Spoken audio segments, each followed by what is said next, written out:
Hello everyone, সবাইকে স্বাগতম জানাচ্ছি আজকে আমাদের ত্রিকোণমিতিক অনুপাত চ্যাপ্টারের লেকচার 3-তে। আমি আশা করতেছি তোমরা সবাই প্রথম দুটো লেকচার দেখে আসছো। এটা হচ্ছে আমাদের লেকচার নাম্বার 3, কেমন? ওকে, সো আমরা কিন্তু ওই প্রথম দুই লেকচারে কী পড়ছি, 6-এর এতে আমরা ফোকাস করছি। আজকে আমাদের 6-এর 2-3টা ম্যাথ বাকি আছে, সরি। এরপরে হচ্ছে আমরা 6-এর বি শুরু করে দিব, কেমন? তাহলে চলো শুরু করা যাক আজকের পড়াগুলা। ওই বৃত্তকলা ক্ষেত্রফলে কিছু ম্যাথ বাকি আছে, চলো দেখি। আমরা প্রথম ম্যাথটা আমাকে কী বলতেছে, চিত্রের ছায়া ঘেরা অংশের ক্ষেত্রফল নির্ণয় করো। ছায়া ঘেরা অংশটা এখানে দাগাই দেয় নাই। ছায়া ঘেরা অংশ বলতে তোমার এখানে এটা বোঝানো হয়েছে, এই যে এখানে একটা ধরো এই এরিয়াটা, ছায়া ঘেরা অংশ বলতে এই এরিয়াটাকে বের করতে বলছে, ঠিক আছে? এই এরিয়াটাকে বের করতে বলছে। ওকে, তাহলে এই এরিয়াটা কীভাবে বের করবো? দেখো তো, এখানে কিন্তু একটা ত্রিভুজ উৎপন্ন হয়েছে, তাই না? তো তুমি যদি ত্রিভুজটা থেকে যদি তুমি কী করো, বৃত্তকলা ক্ষেত্রফলটা বাদ দাও, তাহলে তোমার কিন্তু এখানে এই ছায়া ঘেরা অংশের এরিয়াটা বের হয়ে যাবে, ঠিক আছে? আচ্ছা, এখন কোয়েশ্চন হচ্ছে, আমরা কিন্তু ত্রিভুজের ক্ষেত্রফলটা সহজেই বের করতে পারবো। কেমনে? কারণ ত্রিভুজের দেখো 3 বাহুর দৈর্ঘ্য কিন্তু তোমাকে দেওয়া আছে। বৃত্তকলা ক্ষেত্রফলটাও বের করতে পারবো, বাট প্রবলেম হচ্ছে এখানে যে মানে আমার যে কেন্দ্রস্থ কোণটা সেটা কিন্তু দেওয়া নাই, সেটা আমাকে বের করতে হবে। তো কেন্দ্রস্থ কোণ আমরা কীভাবে বের করব? একটা সূত্র আমরা পড়ে আসছিলাম গত ক্লাসে, কোসাইন সূত্র। সেটা ইউজ করার মাধ্যমে কিন্তু কেন্দ্রস্থ কোণটা আমরা বের করতে পারি। বুঝতে পারছি আমরা? চলো আমরা দেখার চেষ্টা করি, আসো আস্তে আস্তে। একটা কাজ করি, আসো আগে আমরা কেন্দ্রস্থ কোণটা বের করে ফেলি। তাহলে এটাকে যদি আমি কি বলি, এ বিন্দু বলি। আমি যদি একটু ডিফারেন্ট কালার দিয়ে দেখাই, ধরো এটাকে যদি আমি সেন্টারটাকে যদি আমি এ বিন্দু বলি, এটাকে যদি আমি বি বিন্দু বলি, এটাকে যদি আমি সি বিন্দু বলি, তাহলে আমরা কি বলতে পারি বলতো? এটা হচ্ছে আমাদের একটা এবিসি ত্রিভুজ। এ বিন্দুর বিপরীত বাহুর দৈর্ঘ্যটাকে আমরা কি বলে থাকি বলতো? ছোট হাতের এ বলে থাকি। আর এখানে যে বিপরীত বাহুর দৈর্ঘ্য আছে, এই সি বিন্দুর বিপরীত বাহুর দৈর্ঘ্যকে আমরা ছোট হাতের সি বলি, বি বিন্দুর বিপরীত বাহুর দৈর্ঘ্যকে আমরা ছোট হাতের বি বলছিলাম গতকালকে। দেখো তোমাদের এটা মনে আছে কিনা। তাহলে আমরা এখান থেকে তখন লিখতে পারি কি বলতো? এখানে আমাদের টার্গেটটা হচ্ছে আগে আলফা বের করা। তাহলে এখানে আমরা লিখতে পারি সলিউশন। যখন আমরা লিখবো সলিউশনের, এখানে লিখবো আমরা ত্রিভুজ এবিসি, এটার মধ্যে ত্রিভুজ এবিসি, এটার মধ্যে আমার ছোট হাতের এ এর দৈর্ঘ্য কত হবে? ছোট হাতের এ ইকুয়ালটা হবে 21 মিটার। তারপরে ছোট হাতের বি কত হবে? ছোট হাতের বি দেখো, ছোট হাতের বি হচ্ছে এই পুরো লেন্থটা, তার মানে 6 মিটার প্লাস 3 মিটার। তাহলে কত হবে টোটালটা? এটা 6 আর 3 যোগ করো, এখানে 6 আর 3 যোগ করো। আমি জানি 9 সেন্টিমিটার, ডাইরেক্ট লিখে দিতে পারতাম, বাট ভেঙে ভেঙে দেখাইছি। আর সিটা কত? সি হচ্ছে তোমার দেখো 9 আর 6, তো 9 আর 6 যোগ করো, তাহলে হবে তোমার কাছে কিন্তু এখানে 15 মিটার, 15 সেন্টিমিটার, 15 সেন্টিমিটার। সেন্টিমিটার নাকি মিটার? এখানে মিটার মিটার মিটার সবগুলো মিটার এককে, এখানে সেন্টিমিটার কেন দিলাম? তাহলে এটা মিটার এককে, তাহলে এটা হবে 9 মিটার, আর এটাও হবে 15 মিটার, ঠিক আছে? তাহলে আমি এখানে এবিসি জানি। তাহলে এখন আমার কি বের করা লাগবে? এই যে এই অ্যাঙ্গেলটা বের করা লাগবে, কজ আলফা বা কজ এ বলতে পারো, বা জায়গায় তুমি বলো। তাহলে যদি আমি কজ অফ আলফা বের করতে যাই, এই সূত্র কি শিখাইছি? ওই যে এই অ্যাঙ্গেলটার সাথে যে সকল বাহু আছে তাদের দৈর্ঘ্যের যোগফলের স্কোয়ার, এই যে মানে স্কোয়ারের যোগফল। তার মানে দেখো আলফাটা কিন্তু এই বাহুটা এবং এই বাহুর সাথে যুক্ত, তাহলে B square plus C square হইতো। তাহলে কি হইতো এখানে? দেখো কজ আলফা সূত্র গতকালকে শিখেছিলাম, B square plus C square minus A square divided by 2bc। এই সূত্রটা কিন্তু গতকালকে আমি তোমাদেরকে লিখে দিয়েছিলাম, বাট এটার প্রমাণ আমরা দেখি নাই। এটার প্রমাণ আমরা দেখবো কোথায়? রেকর্ডিং দ্য স্টাডিজ না? হ্যাঁ, ওকে। প্রমাণ আমরা দেখবো তোমার হচ্ছে যখন আমরা ত্রিকোণমিতি চ্যাপ্টার 7 পড়বো, তখন চ্যাপ্টার 7-এ ত্রিভুজ নিয়ে কিছু আলোচনা আছে চ্যাপ্টারের শেষের দিকে, তখন আমরা দেখবো। তাহলে এখন দেখো আমরা এখানে কজ আলফা, এখন আমরা যদি ভ্যালু বসে দিই, তাহলে কিন্তু আমি এখানে আলফার ভ্যালুটা কত হবে সেটা পেয়ে যাবো। তাহলে আসো এখানে আমরা আলফার ভ্যালুটা বের করার দায়িত্ব, তাহলে এখানে ভ্যালুগুলো বসাই দিয়ে আসো। তাহলে এখানে কত কত আসবে? এখানে আসবে বি স্কোয়ার মানে হচ্ছে 9 স্কোয়ার, সি স্কোয়ার মানে হচ্ছে এখানে 15 স্কোয়ার, মাইনাস কিন্তু এখানে আসবে কত? 21 স্কোয়ার। আর এখানে তোমার কত হবে? 2 গুণন 9 গুণন 15 হবে। তাহলে এখান থেকে তুমি কিন্তু আগে কজ অফ আলফার ভ্যালুটা বের করো, পরে তুমি এখান থেকে কজের ভ্যালুটা বের করে ফেলতে, মানে আলফা ভ্যালুটা বের করে ফেলতে পারবা। তাহলে এখানে আসবে 9 square plus 15 square minus 21 square divided by 2 গুণন 9 গুণন 15। তাহলে এখানে আসবে মাইনাস হাফ, এখানে আসবে কত? Minus half.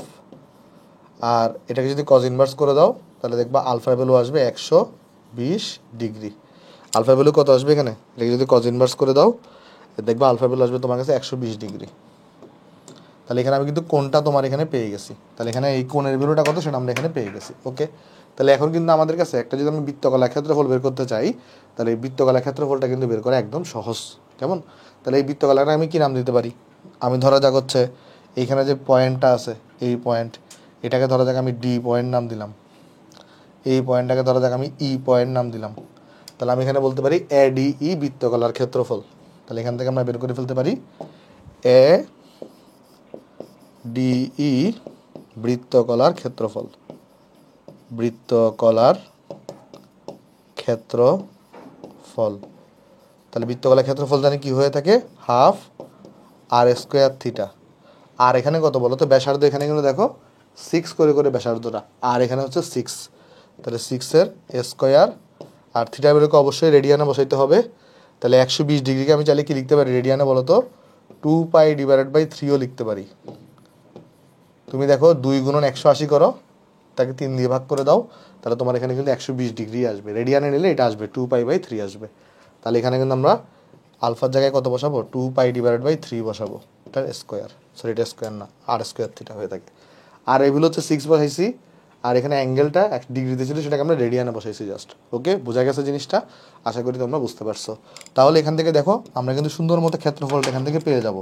দেখো কত আসবে, 0.5 × 6-এর স্কোয়ার ইন্টু তোমার 2π/3 এটার স্কোয়ার। তাহলে আসবে 78.9568, 78.959568, এবং এটা হবে মিটার স্কোয়ারে। তাহলে আমরা কিন্তু এখান থেকে বৃত্তকলার ক্ষেত্রফলটা পেয়ে গেছি। এখন আমাকে বের করতে হবে ত্রিভুজের ক্ষেত্রফল। তারপর আমরা এখান থেকে বাদ দিয়ে আমরা ছায়াকের অংশের ক্ষেত্রফল পেয়ে যাব। তাহলে চলো আমরা বের করি আসো। তাহলে একটা জিনিস চিন্তা করে দেখো তো, আমরা যদি এখানে দেখার চেষ্টা করি, আগে চলো আমরা এখানে আগে অর্ধপরিসীমাটা বের করি আসো। অর্ধপরিসীমা এখানে কত হবে, 3টা বাহুর দৈর্ঘ্যের যোগফল ডিভাইডেড বাই হচ্ছে 2 হবে। তাহলে এখানে হবে অর্ধপরিসীমাটা হবে তোমার কাছে এখানে আমাদের এ প্লাস বি প্লাস হচ্ছে সি ডিভাইডেড বাই হচ্ছে 2 হবে। তাহলে এখানে হচ্ছে আমাদের কত আসবে দেখো, এটা এখানে আমাদের এর ভ্যালু কত, এর ভ্যালু হচ্ছে তোমার 21 যোগ 9, 21 যোগ 9 যোগ কত, যোগ এখানে হচ্ছে 15 ডিভাইডেড বাই হচ্ছে 2 হবে। তাহলে 21 আর 9 যোগ করলে কত হয় 30, 30 আর 15 যোগ করলে হয় 45, 45কে 2 দিয়ে ভাগ করতে হবে। তাহলে 45কে তুমি যদি 2 দিয়ে ভাগ করো তাহলে হবে তোমার কাছে 22.5 আসবে। তাহলে এর ভ্যালু হচ্ছে 22.5। তাহলে এখন এরিয়াটা বের করা তো খুব সোজা। এরিয়া মানে ত্রিভুজের ক্ষেত্রফল। আমরা যদি ত্রিভুজ মানে, তুমি পরীক্ষার হলে অবশ্যই কথায় কথায় লিখবা, এর আমি জাস্ট এরিয়া লিখে দিচ্ছি, তুমি ক্ষেত্রফল লিখবা, কেমন? তাহলে এখানে আসবে কত, আমরা সূত্র জানি S into S minus A, S minus B, S minus C, আর উপরে কিন্তু রুট ওভার বসে, উপরে বসে হচ্ছে রুট ওভার, রাইট? এটা আমরা সবাই জানি, উপরে রুট ওভার বসে। তাহলে এখন আমি যদি ভ্যালু বসাই দিই, এখানে দেখো ভ্যালু বসাই দিলে কিন্তু আমি আমার এখানে আনসারটা পেয়ে যাব। তাহলে এখানে আসবে কত, 22.5 ইন্টু এস মাইনাস এ, 22.5 মাইনাস হচ্ছে 21, তারপর আসবে এখানে এস মাইনাস বি 22.5 মাইনাস হচ্ছে কত, মাইনাস হচ্ছে 9, তারপর আসবে 22.5 মাইনাস হচ্ছে এখানে 15। তাহলে এই পুরো জিনিসটাকে রুট ওভার করে দিবা। আর রুট ওভার করা মানে কিন্তু পাওয়ার 1/2 করা আসলে অ্যাকচুয়ালি। মানে তুমি চাইলে একটা জিনিস তোমাদেরকে শিখাই দিয়ে আসো, ধরো তুমি এখানে রুট ওভার এক্স লিখছো, ধরো এখানে রুট ওভার এক্স আছে, এটাকে আসলে এক্স টু দি পাওয়ার 1/2ও লেখা যায়, সেম ভ্যালু আসবে। ধরো এখানে কিউবিক রুট এক্স আছে, এটাকে আসলে এক্স টু দি পাওয়ার 1/3ও লেখা যায়। ধরো এখানে 4 রুট এক্স আছে, এটাকে আসলে এক্স টু দি পাওয়ার 1/4ও আসলে লেখা যায়। বুঝতে পারছো? এই জিনিসগুলো আসলে লেখা যায়, অনেকটাগুলা রুট দেওয়া থেকে 1/2টা দেওয়া হচ্ছে সহজ। তাহলে এখান থেকে তুমি কিন্তু কি পেয়ে যাবা, ত্রিভুজ এবিসির ক্ষেত্রফলটা কত আসবে সেটা পেয়ে যাবা। তাহলে সেটা কত আসবে দেখো, root over of 22.5 into 22.5 minus হচ্ছে তোমার 21 ইন্টু 22.5 মাইনাস হচ্ছে তোমার 9 ইন্টু 22.5 মাইনাস হচ্ছে তোমার এখানে 15। তাহলে আসবে কত এখানে 58.4567, এটা আসছে কত 58.4567 অবশ্যই মিটার স্কোয়ার। তাহলে এখন আমাদের বের করতে হবে ছায়াকের অংশের ক্ষেত্রফল। তাহলে ছায়াকের অংশের ক্ষেত্রফল কী হবে, ত্রিভুজের ক্ষেত্রফলটা থেকে বৃত্তকলার ক্ষেত্রফল কেন বেশি এসে গেল, এখানে বৃত্তকলার ক্ষেত্রফল তো এখানে বেশি এসে গেছে। এখানে যেটা হয়েছে বৃত্তকলার ক্ষেত্রফলটার ভ্যালু তো বেশি এসে গেছে, ত্রিভুজের ক্ষেত্রফল তো কম আসছে। কোথায় ভুল করছি আমরা, ত্রিভুজের ক্ষেত্রফল তো এখানে কম আসছে, ত্রিভুজের ক্ষেত্রফল তো এখানে কম আসছে, বৃত্তকলার ক্ষেত্রফলটাই বড়। এটা তাহলে আমাদের ডাটা মিস্টেক আছে এখানে কোনো, আমি একটু চেক করে দেখি। 6 আর 3, 9 আর 6 সব তো ঠিকই আছে। তাহলে এখানে ভুলটা কোথায় করলো ওরা, এই অনুযায়ী করলে তো ডাটা মিস্টেক আছে এখানে। এখানে যে ডাটাগুলো দিচ্ছে না, এটার মধ্যে অবশ্যই ভুল কোথাও কিছু একটা আছে, বা আমরা ক্যালকুলেশনে কোথাও ভুল করছি। হাফ আর স্কোয়ার থিটা, এটা চেক করে দেখি তো এই ভ্যালুটা কত আসে। 0.5 ইন্টু 6 স্কোয়ার ইন্টু 2π/3। হ্যাঁ, আমরা এখানে এই ক্যালকুলেশনটা ভুল করছি। এখানে ডাটা মিস্টেক, ডাটা সব ঠিক আছে, সরি ভাই, এক্সট্রিমলি সরি, খেয়াল করিনি, আমি ক্যালকুলেশনটা ভুল করছি। এটা হচ্ছে 0.5 ইন্টু 6 স্কোয়ার ইন্টু 2π/3, তাহলে এটা ভ্যালু হচ্ছে 37.699। এক্সট্রিমলি সরি ভাই, এটা আমি খেয়াল করিনি, এটা আমি ক্যালকুলেশনটা মিস্টেক করছি, এক্সট্রিমলি সরি। কেমন? আচ্ছা, একটু কনসিডার করিও, ক্যালকুলেশন মিস্টেক হয়েছে। তাহলে বৃত্তকলার ক্ষেত্রফল হচ্ছে, তো বৃত্তকলাটার ক্ষেত্রফল হচ্ছে এত, আর পুরা ত্রিভুজটার ক্ষেত্রফল হচ্ছে এত। তাহলে ছায়া আগের অংশের ক্ষেত্রফল কত হবে এটা থেকে, তাহলে তুমি এই যে পুরা ত্রিভুজের এরিয়া থেকে তুমি যদি বৃত্তকলার ক্ষেত্রফলটা বাদ দাও, তাহলে তুমি ছায়া আগের অংশের ক্ষেত্রফল পেয়ে যাবা। তাহলে সুতরাং ছায়া আগের অংশের ক্ষেত্রফল, এক্সট্রিমলি সরি ভাই, খেয়াল করি নাই, ছায়া আগের অংশের প্রসেস ঠিক আছে, ক্যালকুলেশনটা একটু জাস্ট হয়েছে। ক্ষেত্রফল ইকুয়াল টু, তুমি তাহলে এখানে পুরো ত্রিভুজের ক্ষেত্রফল থেকে 58.4567 থেকে তুমি কাকে বাদ দিবা? এখানে বাদ দিবা 37.699, 37.699 কে বাদ দিবা। তারপরে বাদ দিলে এত মিটার স্কোয়ার। তাহলে দেখো এখানে কত আসে রেজাল্টটা, এটাই হচ্ছে তোমার ছায়া আগের অংশের ক্ষেত্রফল। তাহলে 58.4567 মাইনাস আনসার 20.757, 20 কত আসছে এখানে, 20.757 মিটার স্কোয়ার। তাহলে এটা হচ্ছে আমার কাছে এখানে আনসার। আচ্ছা, এটা হচ্ছে আমাদের কাছে এখানে আনসার। ওকে, আশা করি আমরা সবাই জিনিসগুলো এখানে আমরা বুঝতে পারছি। ওকে, তাহলে চলো নেক্সটে চলে যাই। আসো, নেক্সট হচ্ছে আমাকে বলতেছে এই অঙ্কটা দেখো, যে চিত্রের ছায়া 11 অংশের ক্ষেত্রফল নির্ণয় করো। আচ্ছা, এখানেও কোনো ডাটা মিসিং আছে, সেই ডাটাটা কি, সেই ডাটাটা হচ্ছে এই ডাটাটা মিসিং আছে। এখানে এই ভ্যালুটা দেওয়া আছে, এই বাহুর দৈর্ঘ্যটা দেওয়া আছে কোয়েশ্চনে, এটা হচ্ছে 4√2 দেওয়া। ঠিক আছে, এটা 4√2 দেওয়া। আচ্ছা, তাহলে আমাকে বলতেছে ছায়া আগের অংশের ক্ষেত্রফল বের করো। কীভাবে বের করবা?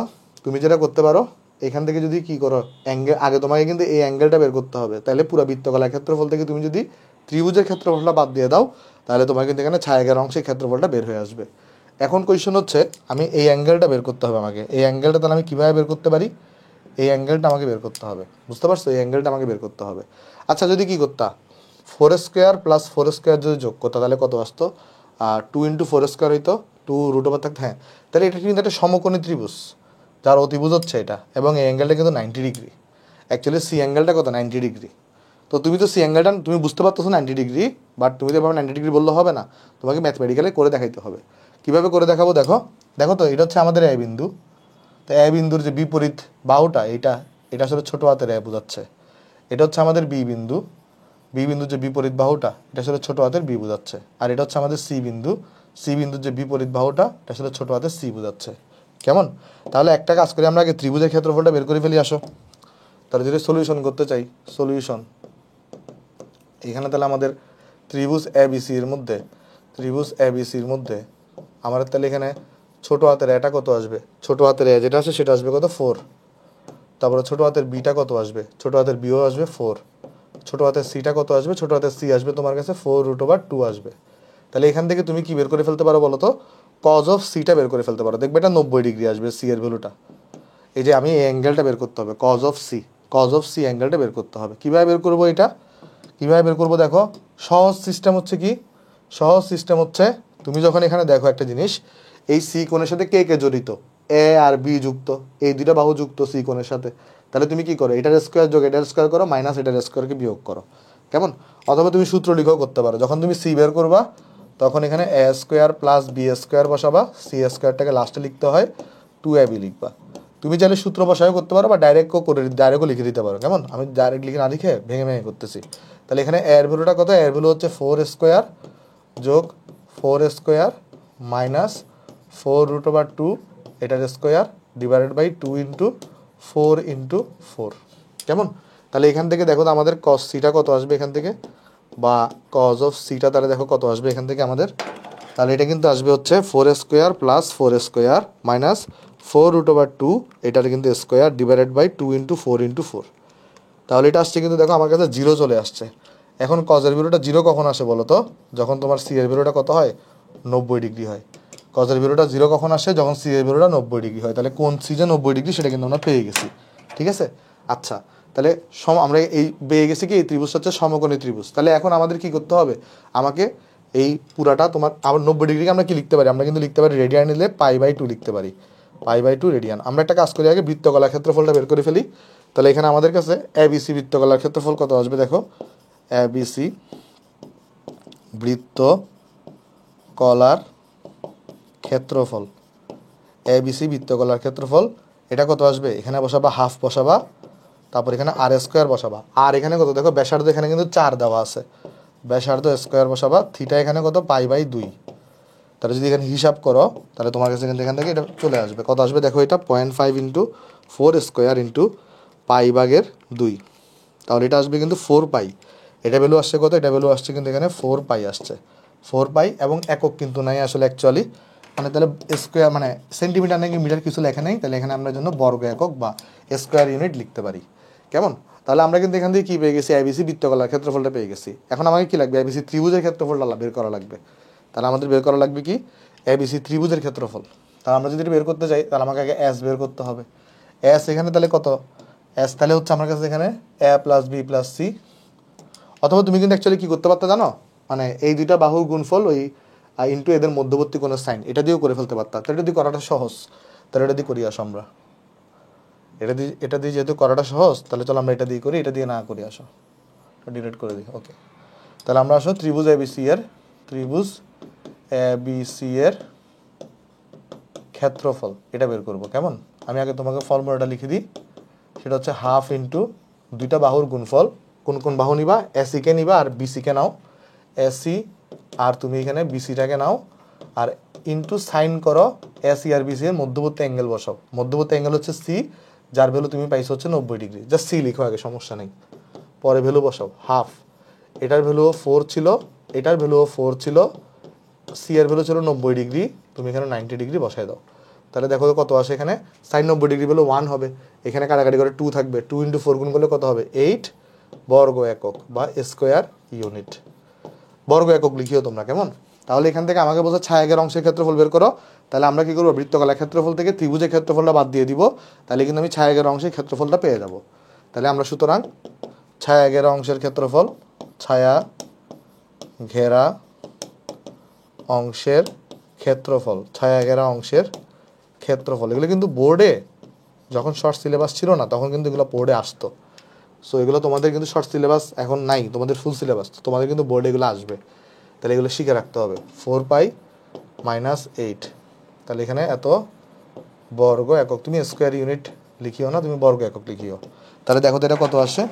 আমরা যদি 4π থেকে যদি 8 বাদ দিই তাহলে আসবে কিন্তু 4.566 4.566 বর্গ একক আসছে, ঠিক আছে? তাহলে এই জিনিসটা হচ্ছে আমার কাছে কি বলতো এখানে আনসার। আমি আশা করতেছি অঙ্কটা তোমরা সবাই বুঝতে পারছো এবং সবাই এনজয় করছো। এটা সহজ অঙ্ক ছিল, এগুলো এই টাইপের অঙ্ক আমরা আগেও করছি। তাহলে এই টাইপের অঙ্ক আর পাইলে আমি বাড়ির কাজ দিয়ে দিব সেগুলো। তাহলে এটা শেষ আমাদের। দেখো এখানে আমাকে কি বলতেছে, চিত্রে PEF একটি বৃত্তকলা হলে, আচ্ছা তাহলে এখানে খেয়াল করে দেখো, এখানে একটা কি বলতেছে দেখো, P একটা বিন্দু আছে, E একটা বিন্দু আছে, F একটা বিন্দু আছে, এটা একটা বৃত্তকলা, ওকে?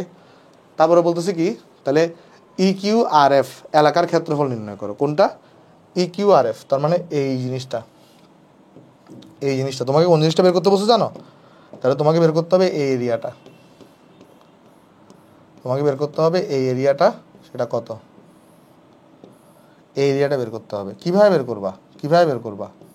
দেখো, তুমি যদি কোনো কারণে এই পুরা ত্রিভুজের ক্ষেত্রফল থেকে তুমি যদি এই বৃত্তকলার ক্ষেত্রফলটা বাদ দিতে পারো তাহলে তোমার কিন্তু কী হয়ে যাবে এখানে বলো তো, তোমার কাছে এখানে কিন্তু চলে আসবে এই ছায়াকের অংশের ক্ষেত্রফল। এখন ত্রিভুজের ক্ষেত্রফল তুমি বের করতে পারবে, এটা আমার বিশ্বাস, কারণ পুরো ত্রিভুজের দেখো সবগুলো বাহুর দৈর্ঘ্য এখানে দেওয়া আছে, এবং এটা একটা তুমি খেয়াল করে দেখো, এবং এটা কিন্তু একটা আমাদের সমবাহু ত্রিভুজ, তাই কি না বলো তো একটু করে? কারণ এই বাহুর দৈর্ঘ্য 8, এই বাহুর দৈর্ঘ্য 8, এই বাহুর দৈর্ঘ্য 8, তাহলে নিঃসন্দেহে এই কোণটা কত হবে? 60 ডিগ্রি হবে। নিঃসন্দেহে এই কোণটা কত হবে? 60 ডিগ্রি হবে। তাহলে আমরা কিন্তু বের করে ফেলছি সমবাহু ত্রিভুজের কনসেপ্ট দিয়ে এই কোণটা কত হবে 60 ডিগ্রি হবে। তাহলে তুমি একটু আমাকে বলো তো এইখানে অ্যাঙ্গেলটা 60 ডিগ্রি আর এইটাকে আমরা তাহলে কি বলতে পারি, এটার ব্যাসার্ধ বলতে পারি। এই বৃত্তকলাটা যে বৃত্তের অংশ সেটার ব্যাসার্ধ কত, সেটার ব্যাসার্ধ হচ্ছে 4। তাহলে এখান থেকে তুমি কিন্তু বৃত্তকলার ক্ষেত্রফলটাও বের করে ফেলতে পারো হাফ আর স্কোয়ার থিটা দিয়ে। জাস্ট 60 ডিগ্রিকে তুমি কি লিখবা, পাই ভাগের 3 লিখবা আর কি। 60 ডিগ্রিকে তুমি কি লিখবা, পাই ভাগের 3 লিখবা, রেডিয়ানে প্রকাশ করবা। তারপরে তুমি বৃত্তকলার ক্ষেত্রফল বের করতে পারো, ত্রিভুজের ক্ষেত্রফল বের করতে পারো। ত্রিভুজের ক্ষেত্রফল থেকে বৃত্তকলার ক্ষেত্রফল বাদ দিলে তুমি কিন্তু ছায়াকের অংশের ক্ষেত্রফল পেয়ে যাবা। সো এটা আমি করে দিচ্ছি না, এটা তোমাদের কাছে কিন্তু এখানে বাড়ি কাজ থাকবে, ঠিক আছে। এটা তাহলে তোমাদের কাছে এটা বাড়ি কাজ থাকবে, এটা তোমরা বাসায় করবা, এই জিনিসটা তোমরা তাহলে বাসায় করবা, এটা তোমাদের বাড়ি কাজ থাকবে। চলো নেক্সটে চলে যাই, বুঝতে পারছো কীভাবে করতে হবে এটা। নেক্সটে বলছে চিত্রে A B equal to 5 centimetre হলে, মানে ব্যাসার্ধ দেওয়া আছে, গাঢ় অংশের ক্ষেত্রফল বের করো। পুরো বৃত্তের ক্ষেত্রফল বের করবা ব্যাসার্ধ থেকে, পরে বৃত্তকলার ক্ষেত্রফলটা বাদ দিবা বৃত্তের ক্ষেত্রফল থেকে, তাহলে তুমি ছায়াকের অংশের ক্ষেত্রফল পেয়ে যাবা। সো এটাও তোমার কাছে কিন্তু এখানে বাড়ির কাজ থাকবে, এটা আমি করে দিচ্ছি না, এটা তোমার বাড়ির কাজ থাকবে। তারপরে শেষ আমাদের 6-এর এ এখানে শেষ। তাহলে এখানে কিন্তু আমাদের কি শেষ হয়ে গেছে, আমাদের এই জায়গাটাতে আমাদের 6-এর এটা শেষ, এই জায়গায় আমাদের 6-এর এ শেষ। তাহলে এখন আমরা স্টার্ট করবো 6-এর বি। কেমন, এই জায়গাটাতে আমাদের কিন্তু 6-এর এ শেষ, দ্য অ্যান্ড, কিসের অ্যান্ড, 6-এর এ, 6-এর এ এটা শেষ। আমরা তাহলে এখন 6-এর বি শুরু করবো। আমি একটু পানি খাই তারপর শুরু করতেছি। 6-এর বিও সোজা, 6-এর বি তোমরা 9, 10-এ বেশিরভাগ জিনিস পড়ে আসছো, তারপরে দেখা দিব। ওকে, তাহলে চলো আমরা শুরু করি 6-এর বি। তাহলে 6-এর বিতে প্রথমে যে জিনিসটা আছে আমাদের সেটা হচ্ছে কি, সূক্ষ্মকোণের ত্রিকোণমিতিক অনুপাত। তো এটা আমরা সবাই বিভিন্নভাবে মনে রাখতাম যে সাইন থিটা ইকুয়াল টু কী হয়ে থাকে, কস থিটা ইকুয়াল টু কী হয়ে থাকে, ট্যান থিটা ইকুয়াল টু কী থাকে, মানে এক একজন, যেমন কবরে ভূত আছে কি জানি আরও, মানে অনেকে অনেক কিছু দিয়ে মনে রাখে। তা আমি সিম্পল যেটা মনে রাখতাম, লতি ভূতি লঘু, 3টা ওয়ার্ড মনে রাখতাম। কি বলতো, 3টা ওয়ার্ড মনে রাখতাম আমি মনে রাখতাম 3টা ওয়ার্ড। তাহলে সেটা তোমাকে দেখাই দিয়ে আসো আমি কি মনে রাখতাম। এক একজনের এক এক টেকনিক থাকে, সব টেকনিকই কারেক্ট, তুমি যেটাতে মনে রাখতে পারো। আমি যেটা মনে রাখতাম, লতি ভূতি লঘু, বুঝাই দিচ্ছি আমি এটা দ্বারা কি বোঝানো হয়। লতি ভূতি লঘু মনে রাখতাম আমি, কি মনে রাখতাম, লতি ভূতি লঘু মনে রাখতাম। লতি হচ্ছে সাইনের জন্য, ভূতি হচ্ছে কজের জন্য, আর লঘু হচ্ছে তোমার কিসের জন্য বলো তো, ট্যানের জন্য। তা আমরা এখানে একটা ত্রিভুজ কল্পনা করব, বুঝছো, আমরা এখানে কি কল্পনা করব, একটা ত্রিভুজ কল্পনা করব। তাহলে আমরা এখানে একটা ত্রিভুজ কল্পনা করব। ওকে, আমরা এখানে একটা ত্রিভুজ কল্পনা করতেছি। তাহলে এই ত্রিভুজের এটাকে আমরা কি বলতে পারি, এই ত্রিভুজের এটাকে আমরা কিন্তু বলতে পারি ভূমি, এটাকে আমরা বলতে পারি ভূমি। যদি আমি এটাকে অ্যাঙ্গেল চিন্তা করি, এটাকে অ্যাঙ্গেল চিন্তা করি, সবসময় মনে রাখবা যেটাকে তুমি অ্যাঙ্গেল চিন্তা করবা, একটা জিনিস আমি তোমাকে বুঝাই বলে আসো। ধরো আমি অ্যাঙ্গেলটাকে এখানে বিবেচনা করছি, মানে আমি কোণ হিসেবে এটাকে বিবেচনা করছি। আচ্ছা, তাহলে এটার যে কোণের যে বিপরীত বাহু, এটাকে আমরা বলবো লম্ব। কোণের বিপরীত বাহুটাকে আমরা কি বলবো, লম্ব বলবো। মনে রাখবা কি, এটাকে তুমি যদি অ্যাঙ্গেল বিবেচনা করো তাহলে এই কোণের যে বিপরীত বাহু থাকবে সেটা হবে লম্ব, আর সবচেয়ে যেটা বড় বাহু থাকবে এটাকে আমরা বলি অতিভুজ। এটাকে আমরা কি বলি, এটাকে আমরা বলে থাকি হচ্ছে অতিভুজ, এটাকে হাইপোটেনিয়াসও বলা হয় ইংলিশে। আচ্ছা, যেমন কেউ যদি এটাকে অ্যাঙ্গেল বলে, কোনটাকে, কেউ যদি এইটাকে অ্যাঙ্গেল বলে, ধরো কথার কথা কেউ যদি কি বলে, এটাকে অ্যাঙ্গেল বলে, এটাকে যদি অ্যাঙ্গেল বলে, সেই ক্ষেত্রে এই অ্যাঙ্গেলের যে বিপরীত বাহুটা এটা হবে কিন্তু লম্ব। বড় বাহুটা সর্বদা অতিভুজ হবে, বড় বাহুটা কি হবে, সর্বদা অতিভুজ হবে, এটাতে কোনো সন্দেহ নাই। বাকি যেটা থাকবে সেটা হবে ভূমি, বুঝতেছো কিনা দেখো, সেটা হবে ভূমি। তাহলে সবসময় যে নিচের বাহুটা ভূমি হবে এই কনসেপ্টটা থেকে একটু বের হয়ে আসতে হবে আমাদের, যেটা আমরা 9, 10-এ ছোটো থাকতে শিখছি বাচ্চাকালে, বাট আমরা এখন একটু বড় হয়েছি, আমাদের কনসেপ্টগুলো বুঝতে হবে। সেটা কি কনসেপ্ট, যে সবসময় মনে রাখবা কোণের সমকোণ ব্যতিরকে মানে সমকোণটা ছাড়া, মানে 90 ডিগ্রি কোণ ছাড়া, আমি দেখাই দিব জিনিসটা। যেমন এখনই দেখাই দিয়ে আসো, ধরো এরকম কেউ একজন নিছে, যে কেউ একজন বলতেছে তাহলে আপনি যদি এটাকে থিটা বিবেচনা করেন তাহলে তো আপনার কনসেপ্ট অনুযায়ী এটা তো লম্ব হওয়া উচিত, আপনার কনসেপ্ট অনুযায়ী এটাকে কি হওয়া উচিত, লম্ব হওয়া উচিত, তাই না? বাট এটা লম্ব হবে না, এটা লম্ব হবে না। কেন?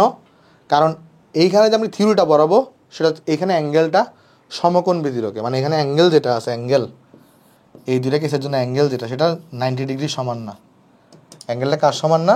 অ্যাঙ্গেলটা 90 ডিগ্রি সমান না। সমকোণ ব্যতিরেকে এই কন্ডিশনটা খাটবে। মানে যদি অ্যাঙ্গেলটা যদি সমকোণ না হয়, মানে অ্যাঙ্গেলটা যদি কী হয়, সমকোণ না হয়, তাহলে সেই অ্যাঙ্গেলের বিপরীত বাহুকে আমরা লম্ব বলবো। কথাটা মাথায় রাখবা কি, আমার যে অ্যাঙ্গেলটা বিবেচনা করতেছে সেই অ্যাঙ্গেলটা যদি সমকোণ না হয়, সমকোণ না হয়, তাহলে সেই অ্যাঙ্গেলের যে বিপরীত বাহু, সেই অ্যাঙ্গেলের যে বিপরীত বাহু সেটাকে আমরা লম্ব বলবো। বা যদি আমার কি হয়ে যায়, এটা যদি সমকোণ হয়ে যায়, এটা যদি সমকোণ হয়ে যায়, তাহলে সমকোণের বিপরীত বাহুকে সর্বদা অতিভুজ বলা হয়, সর্বদা অতিভুজ বলা হয়। এখন তুমি তোমার ইচ্ছা মতো যে কোনো একজনকে ভূমি ধরো, যে কোনো একজনকে লম্ব ধরো, এটা ম্যাটার করে না। চাইলে তুমি এটাকে ভূমি ধরতে পারো, চাইলে এটাকে তুমি লম্ব ধরতে পারো, এটা ম্যাটার করে না। আবার তুমি চাইলে কিন্তু কী করতে পারতা, এটাকেও ভূমি ধরতে পারতা, এটাকেও লম্ব ধরতে পারতা, কোনো সমস্যা নেই। তাইলে ব্যাপারটা যেটা মাথায় রাখবা, সমকোণ না হইলে বা সমকোণ ব্যতীত যে কোনো কোণের বিপরীত বাহুকে আমরা কি বলে থাকি? লম্ব বলে থাকি। কেমন? তাহলে মনে রাখবে এখান থেকে, তাহলে আমরা যে জিনিসটা মনে রাখবো সেটা হচ্ছে কি, সমকোণ ব্যতীত, সমকোণ ব্যতীত অন্য কোণের বিপরীত বাহুকে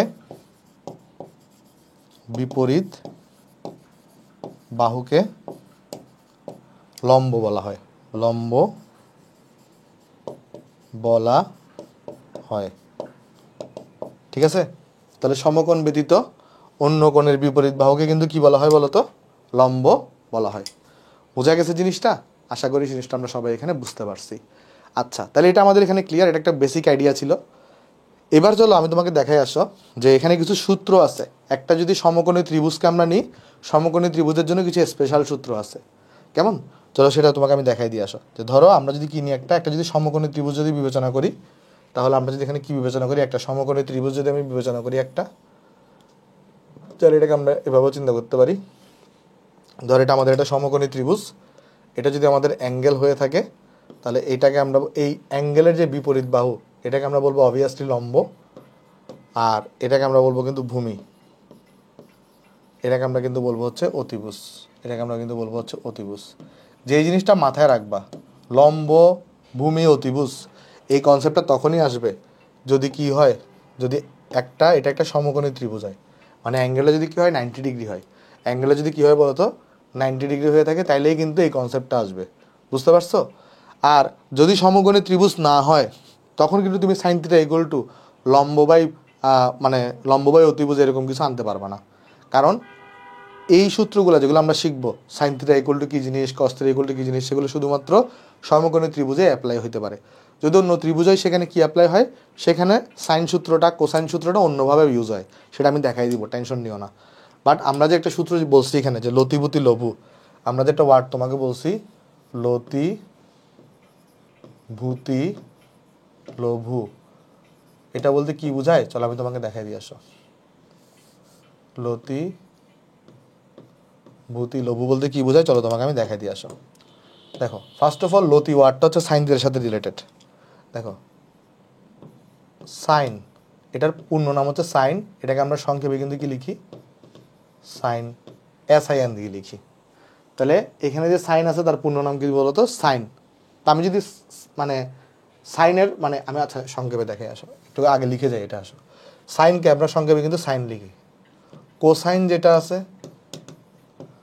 কোসাইনকে আমরা সংক্ষেপে কি লিখি? কস লিখি। তারপরে তোমার কাছে এখানে আছে কি বলতো? ট্যানজেন্ট যেটা আছে আমাদের, ট্যানজেন্ট যেটা থাকে, ট্যানজেন্টকে আমরা সংক্ষেপে কি লিখি? ট্যানজেন্টকে আমরা সংক্ষেপে ট্যান লিখে থাকি। আরেকটা আছে কোট্যানজেন্ট যেটা আছে, কোট্যানজেন্টকে আমরা কিন্তু কট লিখে থাকি। একটা আছে সেকেন্ড যেটা আছে, এটাকে আমরা কিন্তু লিখে থাকি সেক, এটাকে আমরা কি লিখে থাকি? সেক লিখে থাকি। আর আরেকটা আছে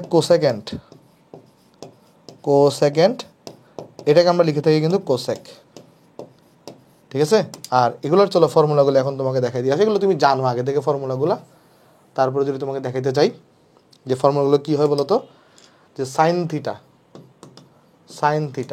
এটা সূত্র কী হয়ে থাকে? সাইন থিটা মানে হচ্ছে লতি, তাহলে সাইন থিটা মানে হবে লম্ব বাই অতিভুজ। তাহলে সাইন থিটা মানে কি হবে? সাইন থিটা মানে হবে লম্ব ডিভাইডেড বাই হচ্ছে অতিভুজ হবে। আর আরেকটা জিনিস মাথায় রাখবা, সাইন থিটা মানে কিন্তু কি হয়ে থাকে? 1 বাই কোসেক থিটা হয়ে থাকে। কি হয়ে থাকে বলো তো? 1 বাই কোসেক থিটা হয়ে থাকে। এর মানে হচ্ছে কোসেক থিটার সূত্র কি জানো? এর মানে হচ্ছে কোসেক থিটার সূত্র কিন্তু অতিভুজ বাই লম্ব, মানে সাইন থিটার উল্টাটা। কোসেক থিটার সূত্র কি হয়ে থাকে? অতিভুজ বাই লম্ব হয়ে থাকে। ক্লিয়ার? আচ্ছা, এবার আসি কস থিটা। তাহলে কস থিটার সাধারণ সূত্রটা কি হয়ে থাকে এখানে? ভূমি বাই অতিভুজ, ভূমি ডিভাইডেড বাই হচ্ছে অতিভুজ। ভূতি, তি দ্বারা অতিভুজ বোঝাচ্ছে, দেখো ল দ্বারা লম্ব বোঝাচ্ছে, তি দ্বারা অতিভুজ বোঝাচ্ছে, ভূ দ্বারা ভূমি বোঝাচ্ছে। তাহলে কস থিটার কিন্তু উল্টা সূত্র কার হয়ে থাকে? সেক থিটার হয়ে থাকে। তাহলে কস থিটা ইকুয়াল টু কিন্তু কি হয়ে থাকে বলো তো? 1 বাই সেক থিটা হয়ে থাকে। তাহলে তুমি যদি সেক থিটার সূত্র লিখতে চাও, সেটা কিন্তু ইকুয়াল টু হবে অতিভুজ বাই ভূমি হবে। আর আরেকটা সূত্র যেটা আছে tan theta, tan theta equal two কি হয়ে থাকে আমাদের কাছে এখানে? ট্যান থিটা ইকুয়াল টু হয়ে থাকে লঘু লম্ব বাই ভূমি। ট্যান থিটা ইকুয়াল টু হয়ে থাকে লঘু লম্ব বাই ভূমি। তাহলে লম্ব ডিভাইডেড বাই কি বলো তো? ভূমি হয়ে থাকে ট্যান থিটা ইকুয়াল টু। আর ট্যান থিটা ইকুয়াল টু কিন্তু আমরা লিখতে পারি কি বলো তো? 1 বাই কট থিটা লিখতে পারি। ট্যান থিটা ইকুয়াল টু আমরা লিখতে পারি 1 বাই কট থিটা। এইগুলো তোমরা মোটামুটি 9-10 থেকে সবাই এগুলো পড়ে আসছো। আশা করি এতটুকু আমরা সবাই এখানে বুঝতে পারতেছি। এগুলো নিয়ে আমাদের কারো কোনো কনফিউশন নাই আসলে। তো আরেকটা জিনিস যেটা আছে সেটা আমরা এভাবে বলে থাকি, যদি আমরা চতুর্ভাগ চিন্তা করি, যদি আমি কি চিন্তা করি? চতুর্ভাগ চিন্তা করি। তাহলে ধরো এটা হচ্ছে আমরা যদি চতুর্ভাগ চিন্তা করি, এখানে আমরা যদি চতুর্ভাগ চিন্তা করি, তাহলে কীরকম হয়ে থাকে বলো তো ব্যাপারটা চতুর্ভাগের বেলায়? যে আমরা এটাকে বলে থাকি প্রথম চতুর্ভাগ। এটাকে আমরা কি বলে থাকি? এটাকে আমরা বলে থাকি প্রথম চতুর্ভাগ। চতুর্ভাগ বানান ঠিক আছে কিনা আমি জানি না, ভয়ের উপরে মনে রফলা হয়। তারপর এখানে হচ্ছে যে কি হয়ে থাকে? দ্বিতীয়, এটা হয়ে থাকে দ্বিতীয় চতুর্ভাগ। দ্বিতীয়, ঠিক না থাকলে তোমরা একটু কারেকশন করে নিও বাংলা বানানটা। তারপর এটা হয়ে থাকে তৃতীয় চতুর্ভাগ। তৃতীয় চতুর্ভাগ। আর এটা হয়ে থাকে কিন্তু আমার চতুর্থ চতুর্ভাগ। চতুর্ভাগের ইংলিশ টার্ম হচ্ছে কোয়াড্র্যান্ট। ঠিক আছে? আচ্ছা, চতুর্ভাগের ইংলিশ টার্মটা কি? ইংলিশ টার্মটাও পাশে লিখে দিয়ে আসো। চতুর্ভাগ যেটা আছে এটার ইংলিশ টার্ম হইতেছে তোমার কোয়াড্র্যান্ট। এটার ইংলিশ টার্ম হইতেছে তোমার কোয়াড্র্যান্ট। আচ্ছা, তো প্রথম চতুর্ভাগে কি হয়? অল পজিটিভ হয়ে থাকে, মানে সবাই পজিটিভ হয়ে থাকে। কেন সেটা আমরা একটু পরে বলতেছি। দ্বিতীয় চতুর্ভাগে কি হয় বলো তো? দ্বিতীয় চতুর্ভাগে শুধুমাত্র কিন্তু সাইন এবং যেটা আছে কোসেক, এই দুইটাই শুধুমাত্র কিন্তু পজিটিভ হয়, বাকিগুলো কিন্তু কি হয়? নেগেটিভ হয়। তৃতীয় চতুর্ভাগে আমরা সবাই জানি ট্যান এবং কট যেটা আছে এটাই শুধুমাত্র পজিটিভ হবে, বাকিটা কিন্তু কি হবে? নেগেটিভ হবে। এর মানে কি আমি সব বুঝাই দিব, টেনশন নিও না। আর চতুর্থ চতুর্ভাগে ফোর্থ কোয়াড্রেন্টে কী হবে? কস আর স্যাক যেটা আছে এটাই শুধুমাত্র কী হবে? পজিটিভ হবে, বাকিগুলো কিন্তু নেগেটিভ হবে। এই জিনিসটা কিন্তু আমরা সবাই জানি। তো প্রথম চতুর্ভাগের এই অ্যাঙ্গেল, আমি যদি অ্যান্টি ক্লকওয়াইজ চিন্তা করি অ্যাঙ্গেলগুলোকে, তাহলে এই অ্যাঙ্গেলটা যেটা আছে এই অ্যাঙ্গেলটা হয়ে থাকে 0 ডিগ্রি। আমি যদি অ্যান্টি ক্লকওয়াইজ চিন্তা করি তাহলে এই অ্যাঙ্গেলটা কত হবে? এই অ্যাঙ্গেলটা হবে কিন্তু 90 ডিগ্রি। আর আমি যদি আবার এটাকে অ্যান্টি ক্লকওয়াইজ এভাবে যাই, তো এই অ্যাঙ্গেলটা কত হবে? এই অ্যাঙ্গেলটা হবে কিন্তু 180 ডিগ্রি। আবার যদি এই অ্যাঙ্গেলটা এখানে যাই, তাহলে এই অ্যাঙ্গেলটা কত হবে? এটা হবে 270 ডিগ্রি। আর আমি যদি এখান থেকে আবার এখানে যাই, তখন আমরা কিন্তু এখানে এই অ্যাঙ্গেলটাকে 360 ডিগ্রিও বলে থাকি। তার মানে এই বরাবর কিন্তু আবার 720 ডিগ্রিও কিন্তু এই বরাবর হবে। মানে তুমি যদি অ্যান্টি ক্লকওয়াইজভাবে যদি চলতে থাকো, মানে আবার যদি তুমি 360 ডিগ্রি থেকে আবার ঘুরে আসো, তাহলে এটা কিন্তু কত হবে? 720 ডিগ্রি হবে। তো এখন তোমাদের মনে কোয়েশ্চেন আসতেই পারে যে ভাই, প্রথম চতুর্ভাগে সবাই পজিটিভ হইলো, দ্বিতীয়তে কেন সাইন আর কোসেকটা পজিটিভ হইলো, তৃতীয়তে কেন ট্যান আর কটটা পজিটিভ হইলো, চতুর্থতে কেন কজ আছে একটা পজিটিভ হইলো, এখানে বাকিরা নেগেটিভ কেন, বা এখানে বাকিরা নেগেটিভ কেন, এখানে বাকিরা নেগেটিভ কেন? এই ধরনের একটা কোয়েশ্চেন তোমাদের মনে জাগতেই পারে। তাহলে একটা কাজ করি আসো, আমরা একটা ত্রিভুজকে চলো আমরা ডিফাইন করি এবং আমি চলো ব্যাখ্যা করার চেষ্টা করি। আসো একটা ত্রিভুজকে চলো আমরা ডিফাইন করার চেষ্টা করি। একটা ত্রিভুজকে নিলাম আমরা এখানে, কেমন? একটা ত্রিভুজকে আমরা এখানে নিলাম। তাহলে এই ত্রিভুজটাকে যদি আমি একটু করে এভাবে করে রাখি, তাহলে তোমার বুঝতে সবচেয়ে সুবিধা হবে। ধরো এটা হচ্ছে আমাদের একটা ত্রিভুজ, কেমন? আচ্ছা, ত্রিভুজের একটা জিনিস তুমি খেয়াল করে দেখো তো, এই কোণটা তো সমকোণ, এই কোণটা তো সমকোণ, এটাতে আমাদের কোনো সন্দেহ নেই, 90 ডিগ্রি। এই বাহুর দৈর্ঘ্যটাকে আমি এক্স বললাম, এই বাহুর দৈর্ঘ্যটাকে তুমি ওয়াই বললাম, এটাকে আমি আর বললাম। আর আর ইকুয়াল টু আমরা সবাই জানি পিথাগোরাসের উপপাদ্য থেকে কি হয় বলতো, X square plus Y square এর উপর একটা রুট ওভার হয়, এর উপর একটা রুট ওভার হয়। এখন তোমরা আমার সাথে সবাই একমত হবা কিসে, দেখো আমি বলি, এখানে যে এক্সটা তুমি দেখতেছো সে পজিটিভও হইতে পারে, সে কিন্তু নেগেটিভও হইতে পারে। সে কখন পজিটিভ হবে কখন নেগেটিভ হবে, তুমি যদি ত্রিভুজটাকে যদি এক্স এই দিক দিয়ে আঁকো তাহলে তার জন্য এক্সটা পজিটিভ, আর ত্রিভুজটাকে যদি এদিক দিয়ে আঁকো এদিকে কিন্তু এক্সটা নেগেটিভ হয়, আমরা সবাই জানি। এটা হচ্ছে আমাদের মূল বিন্দু হয়ে থাকে, এটা হচ্ছে আমাদের কী হয়ে থাকে, মূল বিন্দু হয়ে থাকে। আচ্ছা, তাহলে এক্সটা পজিটিভও হইতে পারে, এক্সটা নেগেটিভও হইতে পারে, কারণ সে এক্স অক্ষের ডান দিকেও আমি ত্রিভুজটাকে আঁকতে পারি, বাম দিকেও আঁকতে পারি, তাই না? আচ্ছা, ওয়াই যেটা আছে ওয়াইও সেমভাবে পজিটিভও হইতে পারে আবার কিন্তু নেগেটিভও হইতে পারে, কারণ তুমি চাইলে ত্রিভুজটাকে উপরেও আঁকতে পারো নিচেও আঁকতে পারো, আমি দেখাবো জিনিসগুলা। বাট এখানে যে আর আছে সে কখনো নেগেটিভ হওয়ার সম্ভাবনা আছে নাই, সে সর্বদা পজিটিভ হবে, আর সর্বদা পজিটিভ হবে। কেন আর সর্বদা পজিটিভ হবে? কারণ চিন্তা করে দেখো তো, তুমি এক্সের মানটাকে এখানে পজিটিভ বসাও আর নেগেটিভ বসাও, করতেছো তুমি স্কোয়ার, করতেছো তুমি কি স্কোয়ার, এখানে তুমি এক্সের মানটাকে পজিটিভ বসাও আর নেগেটিভ বসাও, করতেছো তুমি স্কোয়ার, তাহলে এই ভ্যালুটা অবশ্যই পজিটিভ ভ্যালু আসবে। আবার এখানে ওয়াইয়ের মানটা তুমি পজিটিভ বসাও আর নেগেটিভ বসাও, করতেছো তুমি স্কোয়ার, তাই এখানে পজিটিভ নেগেটিভ যাই থাকুক স্কোয়ার করে ফেললে কী হবে, জিনিসটা পজিটিভ হবে। আর তাহলে এই দুটোর যোগফল কিন্তু একটা পজিটিভ ভ্যালু আসবে, আর এটাকে রুট ওভার করে দিলে একটা পজিটিভ ভ্যালু পাবা, তাহলে আর এর ভ্যালুটা সর্বদা পজিটিভ হবে, আর এর ভ্যালু কখনো নেগেটিভ হবে না। এই কথাটা আগে একটু মাথায় গেঁথে ফেলো। তাহলে এক্সের ভ্যালুটা পজিটিভ নেগেটিভ যে কোনো কিছু হতে পারে, ডিপেন্ড করতেছে সেটা কি এক্স অক্ষের ডান দিকে আছে নাকি এক্স অক্ষের বাম দিকে আছে। ওয়াই অক্ষে ওয়াইয়ের যে ভ্যালুটা সেটাও পজিটিভ নেগেটিভ হতে পারে, ডিপেন্ড করতেছে সেটা কি মূলবিন্দুর উপরে আছে নাকি মূলবিন্দুর নিচে আছে। বাট আর এর ভ্যালুটা সর্বদা পজিটিভ হবে, এটা আমরা মাথায় সেট করে ফেলি। ওকে, সেট করে ফেললাম। তাহলে এখন এই জিনিসটা প্রমাণটা করতে আমাদের সুবিধা হবে কীভাবে, দেখো আসো দেখি আমরা চলো চতুর্ভাগ আঁকি। আসো, ধরো এখানে আমরা একটা চতুর্ভাগ আঁকতেছি, এখানে আমরা চতুর্ভাগ আঁকলাম, ধরো এখানে হচ্ছে আমরা একটা চতুর্ভাগ আঁকলাম। ওকে, এখানে আমরা কি করলাম, চতুর্ভাগটাকে আঁকলাম। ভালো কথা, এখানে আমরা চতুর্ভাগটাকে এখানে আঁকলাম। ঠিক আছে, এখন আমি তোমাকে চলো একটা ত্রিভুজ দেখাই। আসো, ধরো আমার যে ত্রিভুজটা সেটা ধরো দেখে এটা ঘুরে আঁকতে হবে। হ্যাঁ, ধরো আমার ত্রিভুজটা হচ্ছে এটা, কথার কথা আমার ত্রিভুজ ধরো এটা, ধরো আমার ত্রিভুজ হচ্ছে এটা, কেমন, এটা হচ্ছে আমাদের ত্রিভুজ, তাহলে এটা হচ্ছে আমাদের মূল বিন্দু। তাহলে এই ত্রিভুজটাকে আমি কোথায় আঁকছি, এই ত্রিভুজটাকে আমি কিন্তু ফার্স্ট কোয়াড্রেন্টে আঁকছি, এই ত্রিভুজটাকে আমি কোথায় আঁকছি, ফার্স্ট কোয়াড্রেন্টে আঁকছি। খেয়াল করো, এই ত্রিভুজটাকে আমি ফার্স্ট কোয়াড্রেন্টে আঁকছি। তাহলে এই ভ্যালুটা যেটা আছে এক্স, তো ফার্স্ট কোয়াড্রেন্টে এক্স এর ভ্যালুটা কি মূলবিন্দুর ডান দিকে না, তাহলে এক্স এর ভ্যালুটা কী হবে, পজিটিভ হবে। দেখো ওয়াইয়ের ভ্যালুটা কী হবে, ওয়াইয়ের ভ্যালুও পজিটিভ আসবে। এটা আমাদের অ্যাঙ্গেল ধরো, আর এটা ধরা যাক হচ্ছে আমাদের আর, এটা ধরা যাক হচ্ছে আমাদের কি আর, আর এই ভ্যালু তো সবসময় পজিটিভই হবে, আর এই ভ্যালু সবসময় পজিটিভই হবে। এইবার তুমি যদি এখানে কি করো, এইবার তুমি যদি এখানে সাইন থিটা বের করতে চাও, সাইন থিটা সূত্র কী হয়ে থাকে বলো তো একটু করে, সাইন থিটার সূত্র হয়ে থাকে লম্ব বাই অতিভুজ। তাহলে লম্ব এখানে কোনটা, লম্ব হচ্ছে এখানে ওয়াই, অতিভুজ হচ্ছে এখানে এক্স।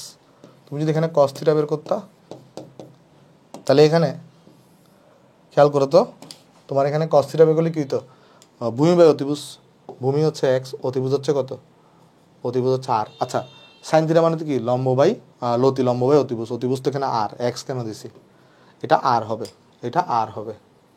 আর কস থিটা মানে হচ্ছে ভূমি বাই অতিভুজ, তাহলে ভূমি হচ্ছে এক্স, অতিভুজ হচ্ছে এখানে আর। তাহলে এরপরে তুমি যদি ট্যান থিটা দাও, লম্ব বাই ভূমি, তাহলে লম্ব হচ্ছে এখানে কত, ওয়াই, তাহলে লম্ব হচ্ছে এখানে ওয়াই, ভূমি হচ্ছে এখানে এক্স। তো আর কোসেক থিটা এগুলো আর দেখাইলাম না, কারণ সাইন থিটা পজিটিভ হলে কোসেক থিটা অটোমেটিক্যালি পজিটিভ হবে। আবার তুমি যদি কস থিটা পজিটিভ হয় তাহলে সেক থিটা অটোমেটিক্যালি পজিটিভ হবে। তুমি চাইলে দেখাইতে পারো এখানে, চাইলে তুমি এখানে দেখাইতে পারো যে এটা ইকুয়াল টু কত হয়, এটা ইকুয়াল টু তোমার এখানে 1 বাই কোসেক থিটা হয়, এটা ইকুয়াল টু কত হবে, 1 বাই কোসেক থিটা হবে, চাইলে দেখাইতেও পারো, সমস্যা নেই। আর এখানে কি হবে, 1 বাই সেক থিটা হবে, 1 বাই সেক থিটা হবে। 1/sec থিটা হবে, আর এখানে কি হবে 1/cot থিটা হবে। এটা হবে কত? এটা হবে 1/cot থিটা, এটা হবে 1/cot থিটা হবে। তাহলে খেয়াল করে দেখো তো, তোমার এই জায়গাটাতে এরা সবাই পজিটিভ, ওয়াইও পজিটিভ, আরও পজিটিভ, আরও কি বলতো পজিটিভ। তাহলে অবভিয়াসলি দুইটা পজিটিভ ভ্যালু রেশিও অবশ্যই পজিটিভ আসবে, তাহলে সাইন থিটার ভ্যালুটাও পজিটিভ হবে। আর সাইন থিটা পজিটিভ হলে কোসেক থিটা অটোমেটিক্যালি পজিটিভ হবে। এটাও পজিটিভ, এটাও পজিটিভ, দুইটা পজিটিভ ভ্যালু রেশিও অবশ্যই কি আসবে পজিটিভ আসবে। তারপর দেখো এটাও পজিটিভ, এটাও পজিটিভ, দুটো পজিটিভ ভ্যালু রেশিও কি আসবে অবশ্যই পজিটিভই আসবে। বুঝা গেছে? তাই কি হয় ফার্স্ট কোয়াড্রেন্টে তুমি যাকেই আঁকো সবাই কী হবে বলো তো, এখানে পজিটিভই আসবে। তাই ফার্স্ট কোয়াড্রেন্টে সবাই কি হয়, সবাই এখানে পজিটিভ। আমি টেসিটা কমাই দিই। ওকে, এবার আসলে আমরা সেকেন্ড কোয়াড্রেন্টের হিসাব দেখার চেষ্টা করি। আসো সেকেন্ড কোয়াড্রেন্টের, তাহলে আমরা একটু করে কোয়াড্রেন্ট আঁকবো এখানে। সেকেন্ডটা আমরা একটু বোঝার চেষ্টা করি। আসো ওকে, তাহলে আমি এখানে একটা আরেকবার ত্রিভুজ আঁকবো। ঠিক আছে, আমার ত্রিভুজ হচ্ছে এটা, কেমন? তাহলে এটা আমার ত্রিভুজের, এটা হচ্ছে আমার মূল বিন্দু। তাহলে খেয়াল করে দেখি আসো, যে আমার এটা হচ্ছে এক্স, এটা হচ্ছে আমার আর, এটা হচ্ছে আমার কি ওয়াই, ঠিক কিনা বলো তো? এটা হচ্ছে আমার কাছে এখানে ওয়াই, আর এটা হচ্ছে আমার কাছে এখানে থিটা। ঠিক আছে, আচ্ছা তাহলে এখানে এবার একটু করে লক্ষ্য করে দেখো তো তুমি, সেটা হচ্ছে ওয়াই কিন্তু মূলবিন্দুর উপরে আছে, তাহলে ওয়াই কিন্তু পজিটিভ। বাট এক্সটা যেটা আছে দেখো, এটা মূলবিন্দুর বামে আছে, তাহলে এক্স কিন্তু এক্ষেত্রে নেগেটিভ। আর যেটা আছে এটা কি বলতো, এটা তো সবসময় পজিটিভ হয়, আগেই বলে আসছি। এবার এক্স হচ্ছে নেগেটিভ, তাহলে এক্স যেখানে যেখানে থাকবে সেগুলো নেগেটিভ হবে। তাহলে খেয়াল করে দেখি আসো, আমরা যদি এখানে সাইন থিটা সূত্র লিখতে চাই, তাহলে সাইন থিটা সূত্র মানে কি, লম্ব বাই লতি, লম্ব বাই অতিভুজ। তাহলে লম্ব হচ্ছে এখানে ওয়াই, অতিভুজ হচ্ছে এখানে কত আর। তাহলে সাইন থিটা মানে কি, লম্ব বাই অতিভুজ, তাহলে ওয়াই বাই আর।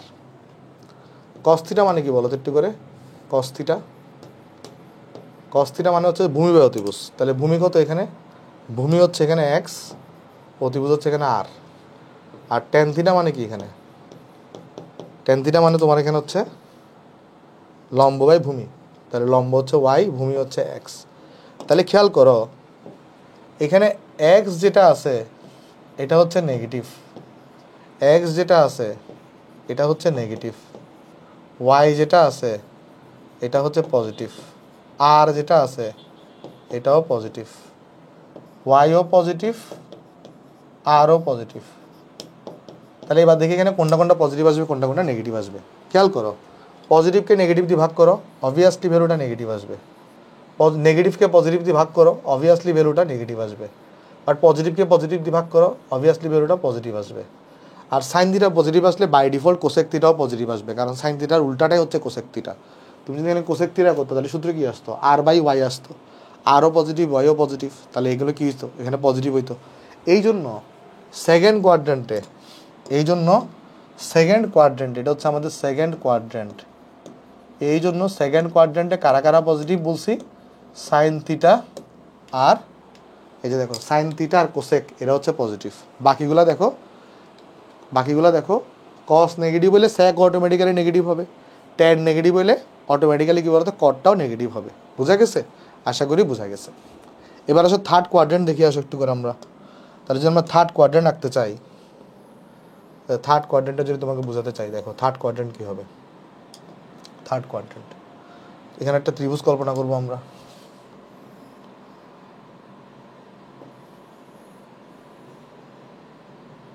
এটা ধরো দেখ আমাদের থার্ড কোয়াড্রেন্ট, ঠিক আছে? ওকে,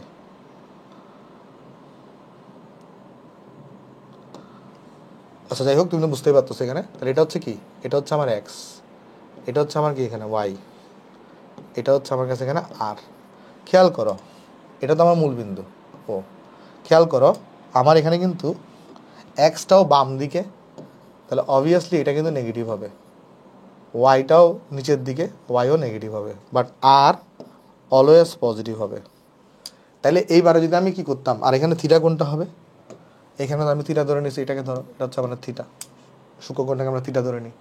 তাহলে এখানে তুমি যদি এবারে সাইন থিটা সূত্রে অ্যাপ্লাই করো, সাইন থিটা মানে হচ্ছে যে লম্ব বাই অতিভুজ, লতি। তাহলে এখানে লম্ব কোনটা, এখানে লম্ব হচ্ছে ওয়াই, আর অতিভুজ হচ্ছে এখানে আর। তুমি যদি এখানে কস থিটা সূত্র অ্যাপ্লাই করো, সেটা কি এখানে ভূমি বাই অতিভুজ, তাহলে ভূমি হচ্ছে এখানে এক্স, অতিভুজ হচ্ছে এখানে আর। আর তুমি যদি এখানে ট্যান থিটা সূত্র অ্যাপ্লাই করো, যেটা আসলে কত এখানে বলো তো, লম্ব বাই ভূমি, তাহলে লম্ব হচ্ছে এখানে ওয়াই, ভূমি হচ্ছে এখানে এক্স। তাহলে খেয়াল করে দেখো তো এখানে তোমার আমাদের ওয়াইটা কিন্তু অটোমেটিক্যালি নেগেটিভ, বাট আর কিন্তু পজিটিভ।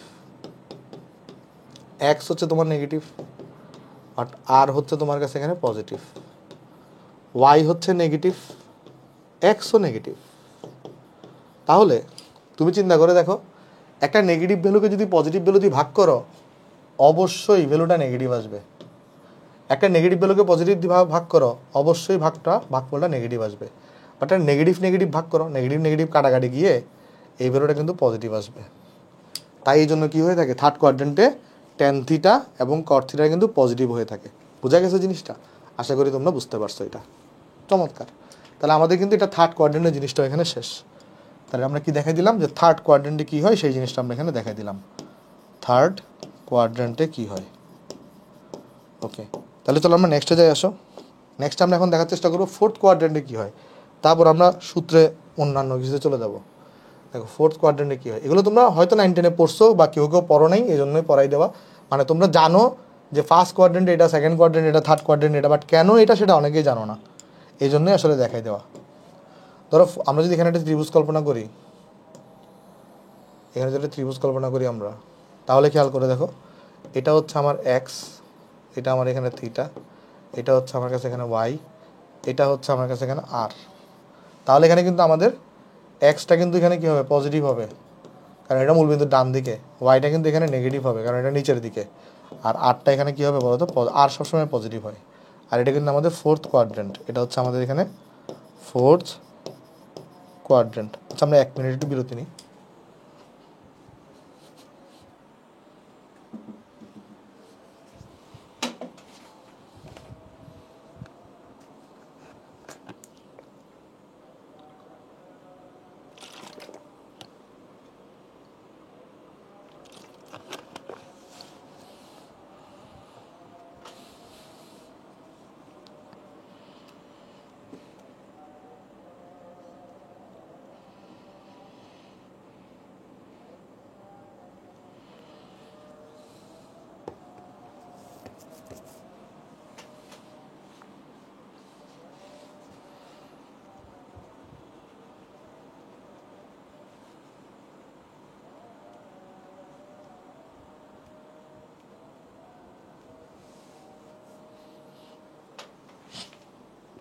ওকে, তাহলে চলো আবার শুরু করি। তাহলে এখন দেখো, তাহলে এখানে আমি যদি কী করি, সাইন থিটা যদি অ্যাপ্লাই বের করতাম, সাইন থিটা, তাহলে আমার কাছে এখানে কী আসতো, সাইন থিটার সূত্র আমরা সবাই জানি লম্ব বাই অতিভুজ।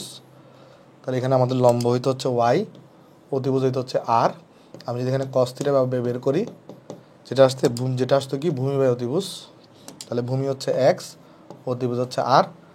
ট্যান থিটা যদি বের করি, যেটা আসবে লম্ব বাই ভূমি, তাহলে লম্ব হচ্ছে এখানে ওয়াই, ভূমি হচ্ছে এখানে এক্স। তাহলে খেয়াল করে দেখো, এই ক্ষেত্রে কিন্তু ওয়াইটা কিন্তু নেগেটিভ, আর আরটা কিন্তু তোমার কাছে এখানে পজিটিভ। এক্স তোমার কাছে এখানে পজিটিভ, আরও দেখো তোমার কাছে এখানে পজিটিভ। ওয়াই তোমার কাছে এখানে নেগেটিভ, বাট এক্স তোমার কাছে এখানে ক্ষেত্রে কিন্তু পজিটিভ ফোর্থ কোয়াড্রেন্টের জন্য। তাহলে দেখো, নেগেটিভকে পজিটিভ দিয়ে ভাগ করো, অবশ্যই নেগেটিভ রেজাল্ট আসবে। পজিটিভকে পজিটিভ দিয়ে ভাগ করো, অবশ্যই পজিটিভ রেজাল্ট আসবে। নেগেটিভকে পজিটিভ দিয়ে ভাগ করো, অবশ্যই নেগেটিভ রেজাল্ট আসবে। এই জন্য ফোর্থ কোয়াড্রেন্টে আমাদের কী হয় বলো তো, ফোর্থ কোয়াড্রেন্টে আমাদের কিন্তু এখানে এই যে কস থিটা সেক থিটা ভ্যালুটা পজিটিভ হয়, আর বাকিগুলো কিন্তু নেগেটিভ হয়।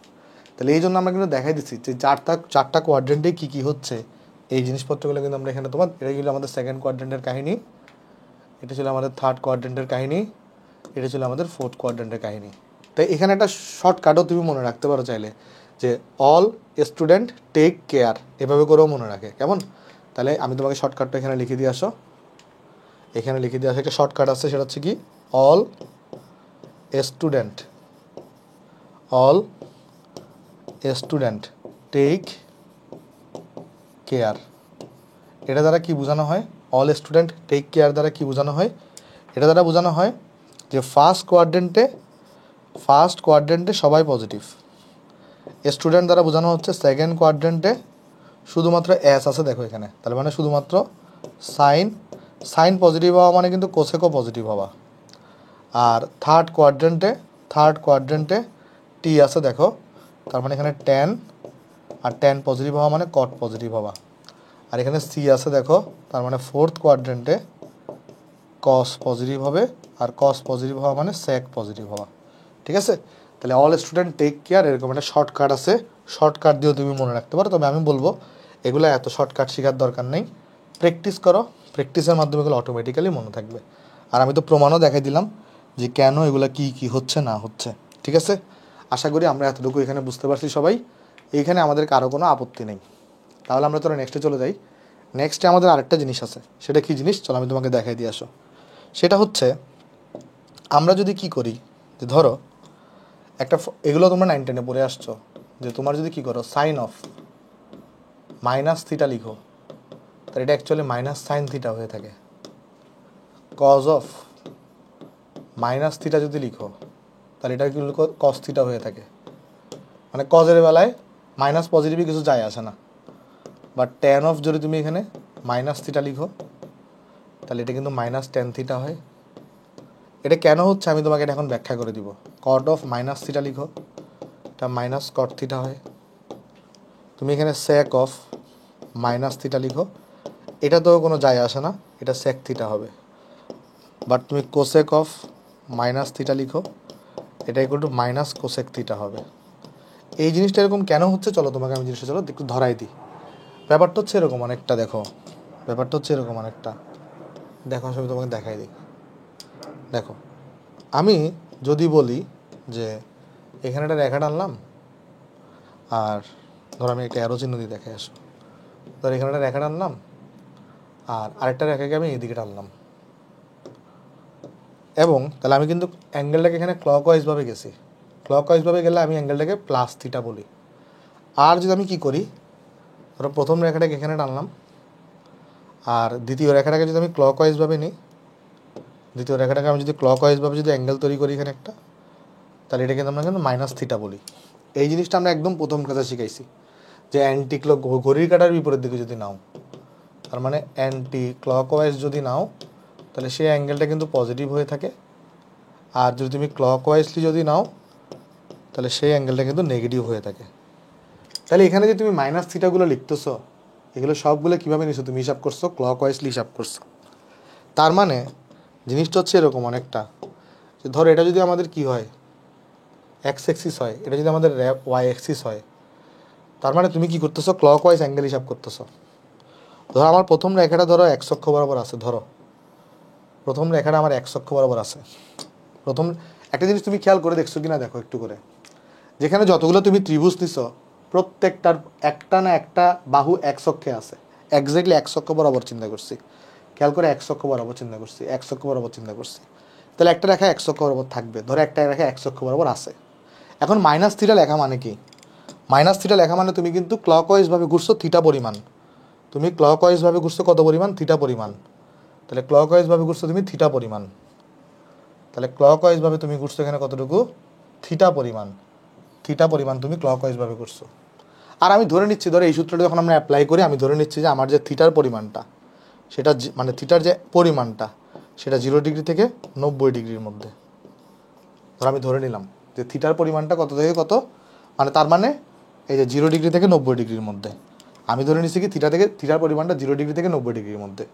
এর মানে হচ্ছে আমি এখানে মাইনাস করতেছি সবগুলা। তার মানে কি, আমি এই যে থিটার পরিমাণটা সেটা কিন্তু 0 ডিগ্রি থেকে 90 ডিগ্রির মধ্যে, তার মানে আমি ফোর্থ কোয়াড্রেন্টে আসি। তার মানে আমি এটা এই যে লাল রেখাটাকে যখন থিটা পরিমাণ ঘুরাইছি, লাল রেখাটাকে যখন আমি থিটা পরিমাণে ঘুরাইছি, আর আমি যখন বলতেছি থিটার পরিমাণটা 0 ডিগ্রি থেকে 90 ডিগ্রির মধ্যে, তাহলে আমি কোন কোয়াড্রেন্টে বর্তমানে অবস্থান করতেছি বলো তো? ফোর্থ কোয়াড্রেন্টে বর্তমানে অবস্থান করতেছি। তাহলে আমি কিন্তু অবস্থান করতেছি কোথায়? এটা একটু মানে বাঁকা হয়েছে এই রেখাটা, সোজা করে দেওয়া দরকার। হ্যাঁ, ওকে। তাহলে আমি কিন্তু বর্তমানে অবস্থান করতেছি কোথায়? ফোর্থ কোয়াড্রেন্টে। বুঝতেছো কিনা একটু দেখো। আমি বর্তমানে কিন্তু অবস্থান করতেছি ফোর্থ কোয়াড্রেন্টে। তাহলে আমি কি বললাম? আমি বললাম যে আমি একটা রশ্মিকে আদি অবস্থান থেকে, এটা তার হলুদ কালারটা তো হচ্ছে আদি অবস্থান, আমি তাকে ক্লকওয়াইজভাবে, কীভাবে ক্লকওয়াইজভাবে থিটা পরিমাণে ঘুরাইলাম, তাহলে কিন্তু মাইনাস থিটা হয়। এবং থিটার পরিমাণ যেটা আছে, পরিমাণ অ্যামাউন্ট, তুমি বলবা এখানে তো আমি দেখতেছি থিটার পরিমাণটা পজিটিভ। হ্যাঁ, পরিমাণটা পজিটিভ, বাট যখনই তুমি থিটাটাকে মাইনাস দিবা, এটা দ্বারা বোঝাবে তুমি ক্লকওয়াইজলি ঘুরছো। ঠিক আছে? তাহলে যখন আমি 90 ডিগ্রি কম পরিমাণ ঘুরাবো আর ক্লকওয়াইজলি ঘুরাবো, আমি মাস্ট বি কোন কোয়াড্রেন্টে থাকবো? আমি মাস্ট বি ফোর্থ কোয়াড্রেন্টে থাকবো। আমি মাস্ট বি ফোর্থ কোয়াড্রেন্টে আসি। মাস্ট বি আমি কোন কোয়াড্রেন্টে আসি? ফোর্থ কোয়াড্রেন্টে আসি। তাহলে ফোর্থ কোয়াড্রেন্টে কে কে পজিটিভ হয় বলো তো একটু করে? ফোর্থ কোয়াড্রেন্টে পজিটিভ হয়ে থাকে কজ আর সেক। এই জন্য কস এটা যদি করো তাও তুমি দেখো এখানে পজিটিভ ভ্যালু পাইছো। সেকের জন্য দেখো তুমি এখানে পজিটিভ ভ্যালু পাবা। বুঝছো কিনা দেখো? বাকিদের জন্য কিন্তু তুমি নেগেটিভ ভ্যালু পাইছো। কেন? কারণ ফোর্থ কোয়াড্রেন্টে তো বাকিরা নেগেটিভ হয়ে থাকে। ফোর্থ কোয়াড্রেন্টে বাকিরা কী হয়ে থাকে? নেগেটিভ হয়ে থাকে। বাট ফোর্থ কোয়াড্রেন্টে কজও পজিটিভ, সেকও পজিটিভ, তাই মাইনাস থিটা করা মানে ফোর্থ কোয়াড্রেন্টে যাবা। ফোর্থ কোয়াড্রেন্টে কজ আর সেকটা পজিটিভ হয়ে থাকে, তাই কস মাইনাস থিটা লিখলো cos theta, sec minus theta লিখলো সেক থিটা। কোয়েশ্চনে যদি এইটা দেওয়া নাও থাকে তাহলে আমরা বাই ডিফল্ট সেটাকে সূক্ষ্মকোণ ধরে নিই, বা বাই ডিফল্ট আমরা অ্যাঙ্গেলটাকে 90 ডিগ্রি কম বিবেচনা করি। যদি এই কোয়েশ্চনে সবসময় এই ভ্যালুটা বলে দিবে না, এই যে থিটা ইকুয়াল টু এটা বলে দিবে না, বাট আমরা ধরে নিব থিটার পরিমাণটা সূক্ষ্মকোণ বাই ডিফল্ট। কেমন? আচ্ছা, আশা করি আমরা সবাই এই জিনিসটা সবাই বুঝতে পারছি। কারো এখানে কোনো আপত্তি বা সমস্যা আসলে নাই। ঠিক আছে? আচ্ছা, তাহলে এই জিনিসটা আমাদের ক্লিয়ার। এরপরে আমাদের আসলে কিছু ভ্যালু সংক্রান্ত জিনিসপত্র আছে, যে সাইন 0 ডিগ্রি ভ্যালু কত হয়, সাইন 30 ডিগ্রি ভ্যালু কত হয়, 60 ডিগ্রি ভ্যালু কত হয়, এরকম কিছু ভ্যালু সংক্রান্ত জিনিসপত্র আছে, এগুলো আমরা 9 10-এও পড়ে আসছি। চলো আমি তোমাকে আরেকবার দেখাই দিয়ে আসো। একটা ছক করে দিব এবং এদের ছকের মধ্যে এদের ভ্যালুগুলো লেখা থাকবে। কেমন? তাহলে চলো ছক করে দিয়ে আসো একটা তোমাকে। তাহলে প্রথমে হচ্ছে আমরা এখানে এদের ইয়াগুলো লিখবো, অ্যাঙ্গেলের পরিমাণটা। ঠিক আছে? পরে হচ্ছে আমরা এখানে 1 2 3 4 5 আর হচ্ছে 6। তাহলে এত বড় দরকার নেই আসলে, তো এটাকে একটু ছোটো করে দিতে পারি আমরা। হ্যাঁ, ওকে। তাহলে 1 2 3 4 5 6। ওকে, গুড। তাহলে আমরা এখানে লিখবো তোমার হচ্ছে, ওকে, তাহলে সাইন এটা 0 ডিগ্রি গেল, পরেরটা আসবে কত? 1 সেকেন্ড। এটা 0 ডিগ্রি গেছে, একটা সেকেন্ড দাঁড়াও।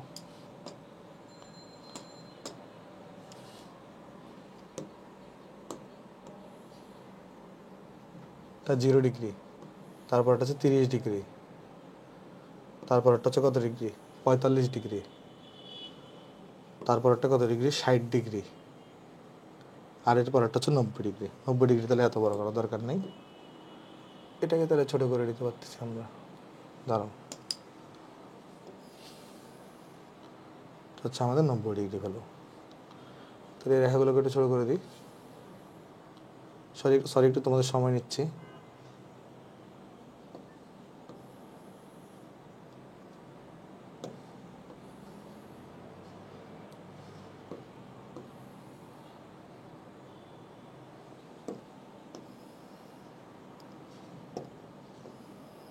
হ্যাঁ, তাহলে আমাদের মোটামুটি ছকটা রেডি হয়ে গেছে। চলো আমি তোমাকে এখানে লিখে দিয়ে আসো যে আমরা এখানে লিখবো কিসের? এখানে হচ্ছে আমি থিটার পরিমাণটা লিখবো 0 ডিগ্রি, 30 ডিগ্রি, তারপরে তোমার হচ্ছে যে 45 ডিগ্রি, তারপরে তোমার হচ্ছে 60 ডিগ্রি, তোমার হচ্ছে 90 ডিগ্রি। এগুলো তোমরা আগে থেকে পড়ে আসছো। আর এখানে আমরা লিখবো সাইন থিটা, এখানে লিখবো কস থিটা, এখানে লিখবো ট্যান থিটা, এখানে লিখবো হচ্ছে আমরা কট থিটা, এখানে লিখবো হচ্ছে আমরা সেক থিটা, এখানে আমরা লিখবো কোসেক থিটা। ঠিক আছে? আচ্ছা, তাহলে চলো দেখি আসো। খেয়াল করো, সাইন 0 ডিগ্রি ভ্যালু কত হয়ে থাকে? সাইন 0 ডিগ্রি ভ্যালু হয়ে থাকে 0। এটা ভ্যালু হয়ে থাকে কত? 1/2। এটা আমরা সবাই জানি। এগুলো ভ্যালু কত হয়ে থাকে? 1/√2। এটা ভ্যালু কত হয়? √3/2 হয়ে থাকে। এটা ভ্যালু কত হয়? 1 হয়ে থাকে, তাই না? এটা আমরা সবাই জানি যে সাইন 60 ডিগ্রি ভ্যালুটা √3/2। যেমন তুমি চাইলে ক্যালকুলেটারও বের করতে পারো, ক্যালকুলেটারও চাইলে বের করতে পারো। কী করতে পারো দেখো, যে তুমি সাইন 30 ডিগ্রি করো, সাইন 60 ডিগ্রি করো, তারপরে তোমার সাইন 90 ডিগ্রি বের করো, দেখবে এই ভ্যালুগুলো আসবে। তাহলে ভাই সাইন 75 ডিগ্রি ভ্যালু আপনি কেন আমাকে শিখাচ্ছেন না? কারণ এটা ইম্পর্ট্যান্ট না, যেই ভ্যালুগুলো ইম্পর্ট্যান্ট আমরা শুধু সেগুলোই শিখতেছি। যেমন cos থিটার জন্য ওটা উল্টাভাবে আগায়, তার মানে cos 0 ডিগ্রি ভ্যালু হচ্ছে 1, এটা ভ্যালু হচ্ছে √3/2, এই ভ্যালু হচ্ছে কত 1/√2, এই ভ্যালুটা কত হয়ে থাকে cos 60 ডিগ্রি হয়ে থাকে 1/2, তারপরে তোমার কাছে এখানে cos 0 ডিগ্রি ভ্যালু হয়ে থাকে কত 0, cos 90 ডিগ্রি ভ্যালু হয়ে থাকে 0, কেমন? tan 0 ভ্যালু হয়ে থাকে 0, এটার ভ্যালু হয়ে থাকে কত 1/√3, এটার ভ্যালু হয়ে থাকে 1, এটার ভ্যালু হয়ে থাকে কত √3। আর tan 90 ডিগ্রি কোনো ভ্যালু হইতে পারে না, এই জন্য এটা হচ্ছে অসংজ্ঞায়িত। কেউ কেউ এটাকে ইনফিনিটিও বলে, ইনফিনিটি বলাটা ঠিক না, এটা হচ্ছে অসংজ্ঞায়িত হয়ে থাকে। মানে এটার ভ্যালু কত সেটা আমরা জানি না, মানে এটার ভ্যালুটা কত সেটা আমরা জানি না। কেউ কেউ এটাকে ইনফিনিটিও বলে, বাট ইনফিনিটি বলাটা ঠিক না, এটাকে বলবো হচ্ছে অসংজ্ঞায়িত বলবা। বুঝতে পারছো? এটাকে কি বলবো? অসংজ্ঞায়িত বলবা। আচ্ছা, কট হচ্ছে জাস্ট এটার উল্টা, তো নিচে 0 থাকলে সেটা আসলে অসংজ্ঞায়িত হয়, তাহলে এটা কিন্তু কট 0 ডিগ্রির যে ভ্যালুটা আছে সেটা কিন্তু কী হবে? অসংজ্ঞায়িত হবে, মানে নট ডিফাইন্ড। এটা হবে √3, এটা হবে কিন্তু 1, এটা হবে 1/√3, কেমন? আর এটা হয়ে থাকবে 0, এটা কত হয়ে থাকবে? এটা হয়ে থাকবে 0, ঠিক আছে? আচ্ছা, ওকে ওকে, হ্যাঁ ঠিক আছে। তারপরে সেকের বেলা যদি যাও তাহলে এটা হচ্ছে যে কজের উল্টা, তাহলে এটা হয়ে থাকবে 1। আমি একটু চেক করে দেখি যে tan 30 ডিগ্রি মান তো 1/√3 হয়, আমি যত জানি, হ্যাঁ 1/√3, এটা কনফিউশন লাগতেছিল, এগুলো অনেকদিন লেখা হয় নাই তো এই জন্য। আচ্ছা, সেক হচ্ছে কসের উল্টা, তাহলে এখানে কী হবে? 2/√3 হবে, তারপর এখানে কী হবে?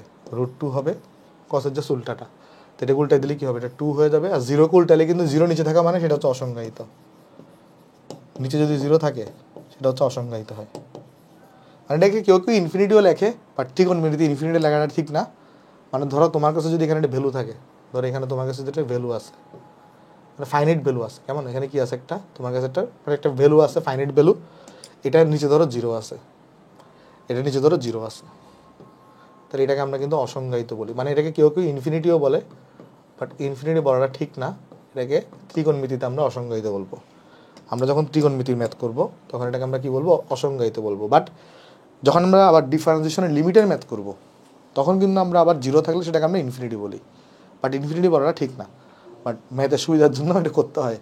মানে আমি তোমাকে আরেকবার বোঝাই বলি, যখন আমরা ত্রিকোণমিতিতে থাকবো তখন যদি নিচে 0 আসে সেটাকে আমরা বলি অসংজ্ঞায়িত।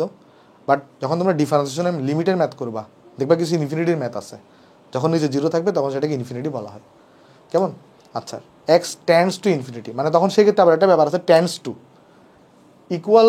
মানে আমি তোমাকে বলি, কনফিউশন করার দরকার নেই, তুমি এখন ত্রিকোণমিতি বলতেছো, ত্রিকোণমিতিতে থাকো, তোমার এখন ডিফারেন্সিয়েশনে যাওয়ার দরকার নেই। ডিফারেন্সিয়েশনেরটা ইকুয়াল না দিয়ে আমরা টেন্ডস টু বলি, ওটার হিসাবপত্র আছে, ওগুলো আমরা যখন ডিফারেন্সিয়েশন পড়াবো তখন দেখবো। সো তুমি ডিফারেন্সিয়েশন নিয়ে এখন প্যারা খাইও না, তুমি এখন ত্রিকোণমিতি বলতেছো, ত্রিকোণমিতিতে থাকো, ত্রিকোণমিতিতে নিচে 0 থাকলে সেটাকে আমরা কী বলি? অসংজ্ঞায়িত বলি, কেমন?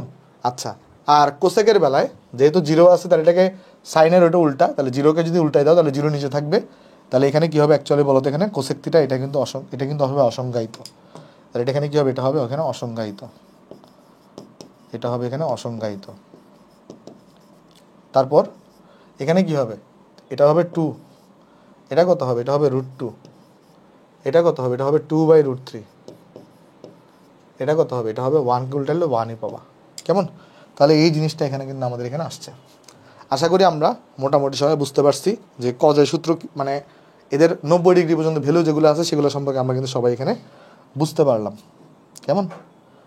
আচ্ছা, ওকে, তাহলে এবারে আমরা একটা গুরুত্বপূর্ণ জিনিস দেখবো, আসো সেটা চলো আমি তোমাকে দেখাই দিই, সেটা বেশ ভালো কাজে লাগবে তোমার এখানে, চলো আমি তোমাকে দেখাই দিই, কেমন? আচ্ছা, আমরা একটা লাইন টানবো এখানে, বিশাল লম্বা লাইন এটা টানবো আমরা এখানে, এতটুকু পর্যন্ত টানলে চলবে, আর এদিক দিয়ে একটা লাইন টানি আমরা, আসো, ঠিক আছে? আচ্ছা, ওকে, এবার চলো আমরা কিছু জিনিসপত্র এখানে দেখার চেষ্টা করি, আসো। সেটা কি? এইখানে যে অ্যাঙ্গেলগুলো আমরা পাই, আমরা যে এখানে অ্যাঙ্গেলগুলো পাই, এই অ্যাঙ্গেলগুলোকে আমরা কি বলে থাকি? আমরা এগুলোকে 0 ডিগ্রি বলি, 360 ডিগ্রি বলি। মানে আমি যদি পাইয়ের হিসাবে লিখতাম, রেডিয়ানে লিখতাম, তাহলে 0 লিখতে পারতাম, বা 2 পাই লিখতে পারতাম, বা 4 পাই লিখতে পারতাম, বা 6 পাই লিখতে পারতাম, 8 পাই লিখতে পারতাম, এভাবে লিখতে পারতাম। খেয়াল করে দেখো তো, মানে এই বরাবর এক্স অক্ষের ডান দিকে অ্যাঙ্গেলগুলোকে আমরা কী লিখতে পারতাম? 0 ডিগ্রি, 360 ডিগ্রি, 720 ডিগ্রি, এভাবে করে 360 ডিগ্রি যোগ করে করে হইতো। তাহলে আমরা ডিগ্রিতে না প্রকাশ করে যদি রেডিয়ানে প্রকাশ করতাম, তাহলে অ্যাঙ্গেলগুলো কত কত হইতো? 0, 2 পাই, 4 পাই, 6 পাই, 8 পাই, এভাবে করে হইতো। বুঝতেছো কিনা দেখো, আশা করি বুঝতে পারছো। তাহলে এগুলোকে যদি আমি এটা ইন জেনারেল যদি এটা রূপ দিতে চাই, এগুলোকে যদি কী করতে চাই, একটা ইন জেনারেল যদি এটা রূপ দিতে চাই, ইন জেনারেল রূপটা কত হবে দেখো তো? ইন জেনারেল রূপটা কত হবে এদের ইন জেনারেল রূপটা হবে, এরা সবাই জোড় সংখ্যা না, তাহলে এদের এই বরাবর ইন জেনারেল রূপটা হবে 2n পাই, সবগুলো জোড় সংখ্যা। তাহলে এই বরাবর ইন জেনারেল অ্যাঙ্গেলটা কত হবে? 2n পাই, যেখানে n এর মানটা 0 থেকে স্টার্ট করতেছে, যেখানে n এর মানটা কী হতে পারে? n এর মানটা n = 0, 1, 2, 3, 4, এভাবে যে কোনো কিছু হতে পারে। বাট এরা হচ্ছে একটা জোড় সংখ্যা, এরা হচ্ছে কি সংখ্যা? এরা হচ্ছে জোড় সংখ্যা। বুঝতেছো কিনা দেখো। তার মানে যদি পাইয়ের আগে জোড় সংখ্যা থাকে, যদি পাইয়ের আগে কি থাকে? জোড় সংখ্যা থাকে, তাহলে আমরা বুঝবো এই লাইনটা বোঝানো হচ্ছে। কোন লাইনটা বোঝানো হচ্ছে? এই লাইনটা বোঝানো হচ্ছে। ক্লিয়ার? আশা করি সবাই এখানে ক্লিয়ার। এইবার তুমি যদি একটু করে এই লাইন বরাবর, এই লাইনটা বরাবর যদি তুমি একটু ভ্যালু চিন্তা করো, দেখো তো এই লাইনে সাইন আর ট্যানের ভ্যালুটা কত হয়? এই লাইনে সাইন আর ট্যানের ভ্যালুটা হয়ে থাকে 0। এই লাইনে সাইন আর ট্যানের ভ্যালুটা কত হয়ে থাকে? 0 হয়ে থাকে। কারণ সাইন 0 ডিগ্রির মানও 0, ট্যান 0 ডিগ্রির মানও কিন্তু 0। এই যে দেখো, সাইন 0 ডিগ্রির মানও হচ্ছে 0, ট্যান 0 ডিগ্রির মানও কত বলো তো? 0। ঠিক আছে? তাহলে এই লাইন বরাবর সাইন আর ট্যানের মান হয়ে থাকে কত? 0 হয়ে থাকে। বাট এই লাইন বরাবর কিন্তু কস এবং সেক এদের মানটা কত হয়ে থাকে? 1 হয়ে থাকে। আর এই লাইন বরাবর কিন্তু কট এবং কোসেক এরা কিন্তু কি হয়ে থাকে? এরা কিন্তু হয়ে থাকে অসংজ্ঞায়িত বা আনডিফাইন্ড হয়ে থাকে।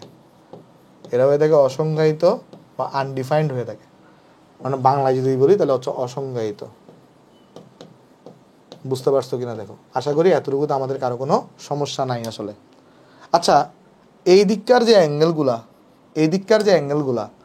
এটাকে আমরা কিভাবে বলতে পারি? আমি যদি অ্যান্টি ক্লকওয়াইজ যাই, আমি যদি কীভাবে যাই? অ্যান্টি ক্লকওয়াইজ যাই, তাহলে এই রেখার অ্যাঙ্গেলগুলোকে আমি বলতে পারি কত কত? সেটা হইতে পারে -180 ডিগ্রি, আবার এর সাথে 360 ডিগ্রি যোগ করো, তাহলে কত হয় দেখো। 180 সালে তুমি যদি আমি যদি অ্যান্টি ক্লকওয়াইজ যাই, তাহলে অ্যাঙ্গেলটা পজিটিভ হবে। তাহলে এটা হইতে পারে কত?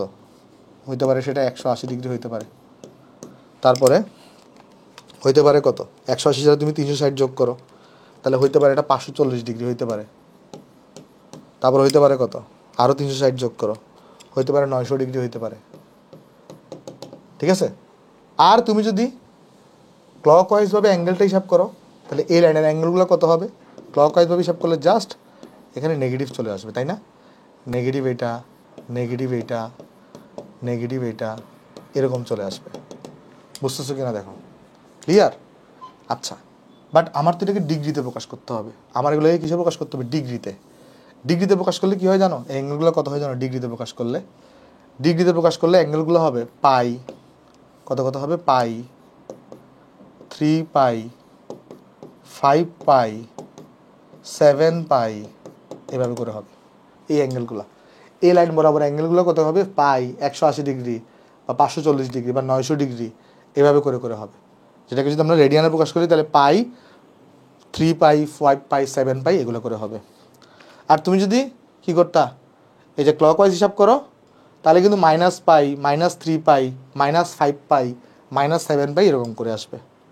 বাট আমি এত ঝামেলায় যাব না। আমরা যদি ইন জেনারেল এটাকে যদি প্রকাশ করি, তাহলে একটা জিনিস তুমি কিন্তু চিন্তা করে দেখো, সেটা হচ্ছে কি, এরা সবাই কিন্তু এখানে জোড় সংখ্যা ছিল। আর একটু খেয়াল করতেছো কিনা, এরা সবাই কিন্তু এখানে বিজোড় সংখ্যা। এরা সবাই এখানে কি সংখ্যা বলো তো? এরা সবাই কিন্তু হচ্ছে বিজোড় সংখ্যা। এরা সবাই হচ্ছে বিজোড় সংখ্যা। এটা সবাই লক্ষ্য করতেছে কিনা? এরা সবাই কিন্তু কি সংখ্যা বলো এখানে? এরা সবাই কিন্তু হচ্ছে বিজোড় সংখ্যা। এরা সবাই হচ্ছে বিজোড় সংখ্যা। আর বিজোড় সংখ্যাকে আমি দুইভাবে প্রকাশ করতে পারি। একটা হচ্ছে 2n প্লাস 1 আকারও লিখতে পারি, বিজোড় সংখ্যাটাকে আমরা আবার 2n মাইনাস 1 আকারও লিখতে পারি, তাই কিনা বলো তো একটু করে। জোড় সংখ্যাকে কিন্তু কত লেখা যায়, জোড় সংখ্যাকে আমরা 2n দিয়ে লিখি, আমরা জোড় সংখ্যাকে কিন্তু 2n দিয়ে লিখি, বাট বিজোড় সংখ্যাকে আমরা 2n প্লাস 1ও বলতে পারি, আবার 2n মাইনাস 1ও বলতে পারি, কারণ তুমি n এর জায়গায় যে কোনো কিছু বসাও, এই যে 2n n এর জায়গায় যে কোনো কিছু বসাও, n এর জায়গায় যে কোনো কিছু বসাও, সব সময় এখানে কি আসবে, বিজোড় সংখ্যা আসবে। যেমন n এর জায়গায় যদি এখানে কত বসাও, 1 বসাও, তাহলে 1 ইন্টু 2, তাহলে 2 ইন্টু প্লাস 1 মানে 3 হচ্ছে, তাহলে এখানে কিন্তু কি হচ্ছে বলতো, এখানে তোমার হচ্ছে এই যে বিজোড় সংখ্যা হচ্ছে, এটাও দেখো বিজোড় সংখ্যা হবে। বাট ডিফারেন্সটা কোথায় জানো, আমরা যখন 2n প্লাস 1 ইউজ করি তখন আমরা n এর ভ্যালুটা কিন্তু 0 থেকে স্টার্ট করি, 0 1 2 3 এভাবে করে বসাই। বাট আমরা যখন এই সূত্রটা ইউজ করি তখন আমরা n এর ভ্যালুটা 1 থেকে স্টার্ট করি, এটাই হচ্ছে ডিফারেন্স। বাট ইন জেনারেল রূপ মানে আমার n এর ভ্যালুটা কত হবে সেটা আমার জন্য ইম্পর্টেন্ট না, আমার জন্য ইম্পর্টেন্ট হচ্ছে সেটাকে আমরা কীভাবে জেনারেলি প্রকাশ করতে পারি। আমরা তাহলে এই যে এগুলাকে আমরা 2n প্লাস 1 পাইও বলতে পারি, বা এই সংখ্যাগুলোকে আমরা 2n মাইনাস 1 পাইও বলতে পারি। এগুলোর প্রয়োজনীয়তা কোথায় একটু পরেই দেখাচ্ছি, এগুলোর প্রয়োজনীয়তা কোথায় একটু পরেই দেখাচ্ছি, এবার এটা অনেক বেশি ইম্পর্টেন্ট। বাট তোমার এত প্যারা নেওয়া লাগবে না, কেন প্যারা নেওয়া লাগবে না, কারণ আমি তোমাকে কিছু ট্রিক্স শিখাই দিয়ে আসো। সেই ট্রিক্সটা হচ্ছে তোমার এখানে যে পাই আছে, পাইয়ের আগে যদি জোড় সংখ্যা থাকে, কি থাকে, পাইয়ের আগে যদি জোড় সংখ্যা থাকে তাহলে সেটা কিন্তু এই যে মূলবিন্দুর এক অক্ষের ডান দিকে হবে, মানে এই রেখাটা নির্দেশ করবে। আর যদি পাইয়ের আগে যদি বিজোড় সংখ্যা থাকে তাহলে হচ্ছে সে এই লাইনটা নির্দেশ করবে। তোমার 2n প্লাস 1 হবে নাকি 2n মাইনাস 1 হবে এত প্যারা নেওয়ার দরকার নেই, আমি তোমাকে চোরাই বুদ্ধি শিখাই দিচ্ছি। সেটা হচ্ছে কি, যদি আমার পাইয়ের আগে জোড় সংখ্যা থাকে তাহলে হবে এই লাইনটা, আর যদি পাইয়ের আগে যদি বিজোড় সংখ্যা থাকে তাহলে হবে এই লাইনটা। আশা করি চমৎকারভাবে তোমরা জিনিসটা বুঝতে পারছো। আচ্ছা, আর এই লাইন বরাবর যদি আমি একটা অবস্থা দেখতে চাই, এই লাইন বরাবর যদি আমি এগুলো ভ্যালু দেখতে চাই, এদের একটু ভ্যালু, কার ভ্যালু কত হয়ে থাকে, এই লাইন বরাবর যদি আমি একটু ভ্যালু দেখতে চাই, এই লাইন বরাবর তুমি যদি আসো দেখবা যে সাইন এবং টেনের ভ্যালুটা, তুমি যদি ক্যালকুলেটারে যদি সাইন 180 ডিগ্রি বসাও, টেন 180 ডিগ্রি বসাও, দেখবা এগুলো জিরো আসতেছে। তাহলে এর বরাবর কী আসে, সাইন এবং টেনের ভ্যালুটা জিরো আসে। তুমি বসাই দেখো যে সাইন 180 ডিগ্রি বসাও, দেখবা জিরো আসবে, টেন 180 ডিগ্রি বসাও, দেখবা জিরো আসবে। তাহলে এই লাইন বরাবর সাইন এবং টেনের ভ্যালুটা জিরো আসে। বাট এই লাইন বরাবর কিন্তু কজ এবং এখানে যেটা আছে সেক, এদের ভ্যালু কিন্তু -1 আসে, এদের ভ্যালু কত আসে, -1 আসে। তার মানে তুমি যদি এখানে কজ 180 ডিগ্রি বের করো দেখবা -1 আসতেছে, তার মানে এটাকে জাস্ট উল্টাই দিলেই তো -1 পাবা, সেকে তো উল্টানোটা। আর এই লাইন বরাবর কী হবে তোমার কাছে, এখানে কট এবং কোসেক এবং কট এরা আনডিফাইন্ড হবে, এরা আনডিফাইন্ড কেন হবে বলো তো, কারণ এরা দুইটা হচ্ছে জিরো, এটা থেকে যদি উল্টাই দিই তাহলে জিরোটা নিচে চলে যাবে, আর জিরো যখন নিচে চলে যায় সেটাকে আমরা কী বলি, আনডিফাইন্ড বলি। ক্লিয়ার, আশা করি ক্লিয়ার। তাহলে কীভাবে এই লাইন মানে এটাকে আমি একটা কাজ করি, আসো এই লাইনটাকে আমি 1 নাম্বার লাইন বলতেছি, এই লাইনটাকে আমি 1 নাম্বার লাইন বলতেছি, ধরো দেখ এই লাইনটাকে আমি 1 নাম্বার লাইন বলতেছি, এই লাইনটাকে আমি 3 নাম্বার লাইন বলতেছি, 3। তাহলে কীভাবে 1 আর 3 নাম্বার লাইনে আসে সেটা বোঝাটা তোমরা আশা করি বুঝতে পারছো। যদি কি হয়, পায়ের আগে যদি জোড় সংখ্যা থাকে সে 1 নাম্বার লাইনে আসে, পায়ের আগে যদি বিজোড় সংখ্যা থাকে সে কিন্তু 3 নাম্বার লাইনে আসে। আর এটাকে আমি 2 নাম্বার লাইন বলতেছি, ঠিক আছে। আর ধরা যাক মানে আচ্ছা একটা কাজ করি, এটাকে আমরা 2 নাম্বার লাইন বলতেছি, জিরোর উপরেগুলোকে, আর জিরোর নিচেরটাকে আমরা 4 নাম্বার লাইন বলতেছি। এখন আমরা দেখার চেষ্টা করবো 4 নাম্বার লাইন কীভাবে চিনতে হয়। দেখো আমি তোমাকে বলি, আসো তুমি যদি এখানে ক্লকওয়াইজভাবে অ্যাঙ্গেলগুলো হিসাব করো তাহলে কত হয় অ্যাঙ্গেলগুলো বলো তো, 90 ডিগ্রি হইতে পারে। কত হইতে পারে অ্যাঙ্গেলগুলো, 90 ডিগ্রি হইতে পারে। 90 ডিগ্রির সাথে তুমি এখানে কী যোগ করো, 360 যোগ করো, 90 যোগ 360 যোগ করো, তাহলে দেখবা 450 ডিগ্রি হইতে পারে। তারপরে 450 সাথে তুমি আবার 360 যোগ করো, দেখবা 810 ডিগ্রি হইতে পারে।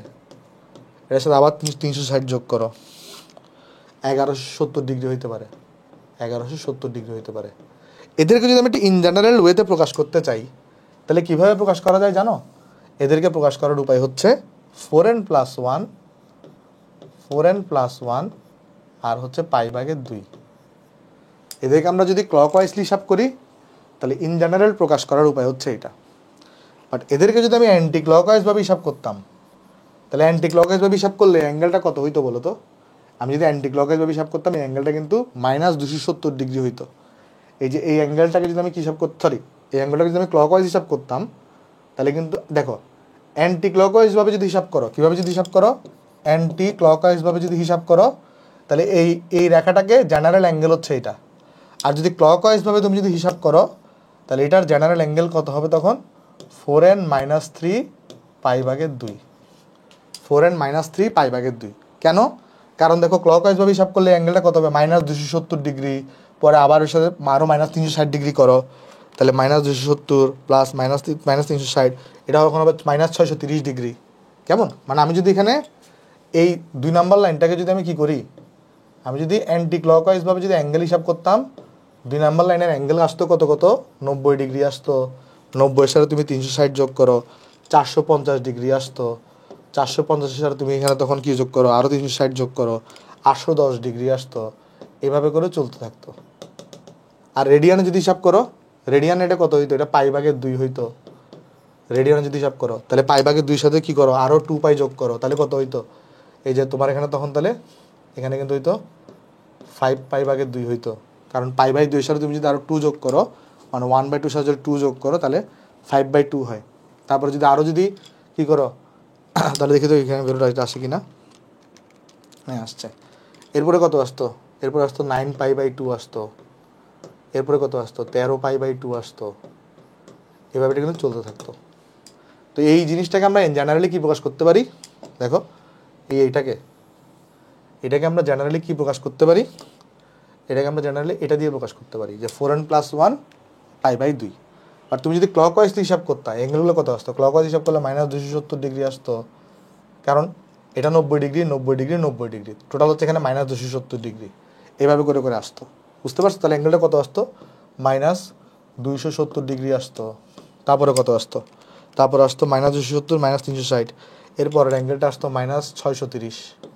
মানে তুমি যদি আবার যদি ঘুরে এখানে আসতা তারপরে কত আসতে পারতো? আবার যদি 360 করো তাহলে আসতো -990।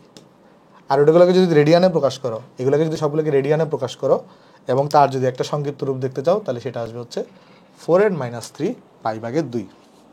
আমি তোমাকে নোট ডাউন করে দেবো, টেনশন নেওয়ার দরকার নাই। জাস্ট তুমি কি মনে রাখবা, তোমার এখানের মধ্যে যদি কি হয় ব্যাপারটা আমি তোমাকে বুঝাই বলে দেখো। এখানে কিন্তু এটা 4n + 1 আছে একটা, 4n - 3 আছে একটা। এটা কীভাবে আমি তোমাকে বলি, তুমি 1 নাম্বার লাইন কীভাবে চিনবা? যদি পায়ের আগে জোড় সংখ্যা থাকে তো সেটা 1 নাম্বার লাইনে, পায়ের আগে যদি বিজোড় সংখ্যা থাকে সেটা কত নাম্বার লাইনে? সেটা হচ্ছে তোমার 3 নাম্বার লাইনে। কীভাবে বুঝবা কোনটা 2 নাম্বারে আছে কোনটা 4 নাম্বারে আছে? 2 নাম্বারের চেনার উপায় হচ্ছে এখানে একটা π/2 থাকতে হবে, এখানে কিন্তু পাই না, এখানে কি থাকতে হবে? π/2 থাকতে হবে।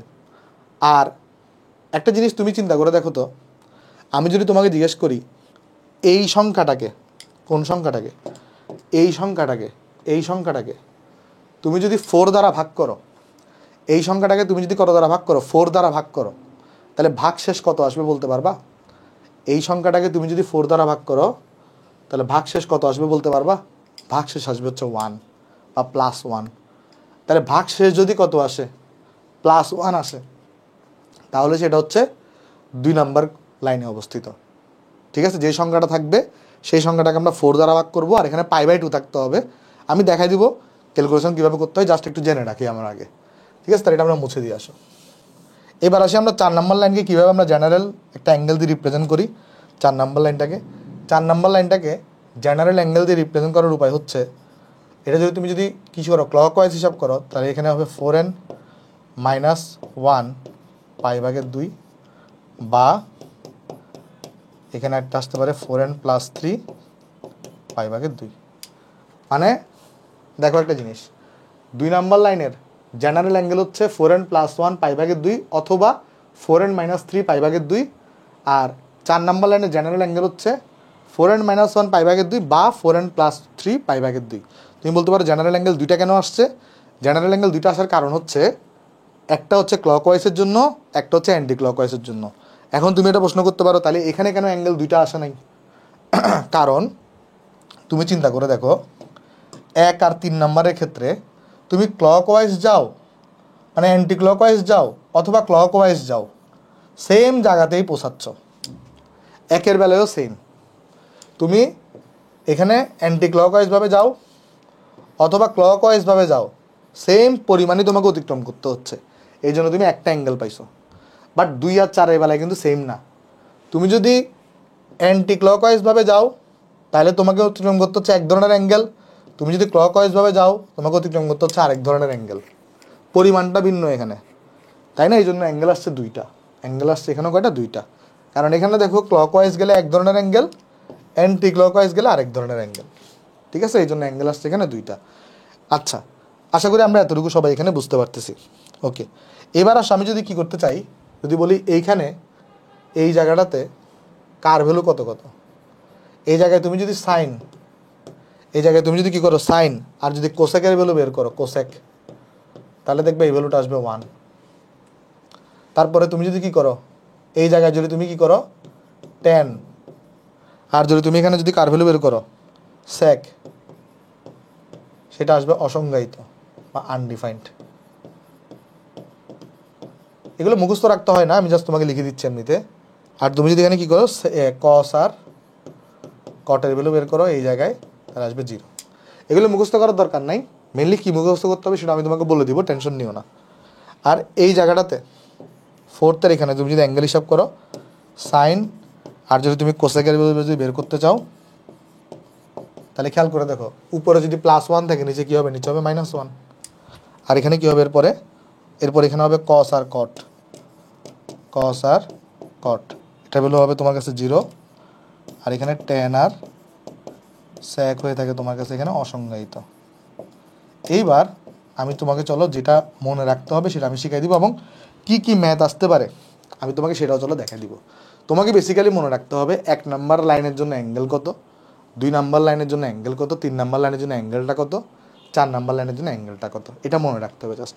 আমি চলো এটা কিছু অ্যাপ্লিকেশন দেখাই আসো, চলো এটা কিছু অ্যাপ্লিকেশন দেখাই, চলো আমরা কিছু ম্যাথ এক্সাম্পল দেখাই আসো, তাহলে তোমার আইডিয়াটা ক্লিয়ার হবে যে তুমি এতক্ষণ এগুলো কেন পড়লা, তোমার এই জিনিসটা এখন আইডিয়াটা ক্লিয়ার হবে। যে তোমাকে আমি কিছু এক্সাম্পল দেখাই। ধরো আমাকে পরীক্ষায় বলছে তুমি কি বের করো, তুমি বের করো হচ্ছে সাইন অফ 13 পাই, এটা বের করো। কি বের করো? সাইন অফ 13 পাই, এটার ভ্যালুটা কত সেটা বের করো। তো তুমি বলবা আমার হাতে ক্যালকুলেটর আছে, আমি তো ক্যালকুলেটর দিয়ে সলভ করতে পারি, আমি তো এটাকে ক্যালকুলেটর দিয়ে সলভ করে ফেলতে পারি। বাট নিশ্চয়ই তোমরা জানো এডমিশন টেস্টে কিন্তু বিভিন্ন ইউনিভার্সিটিতে কিন্তু ক্যালকুলেটর নাই।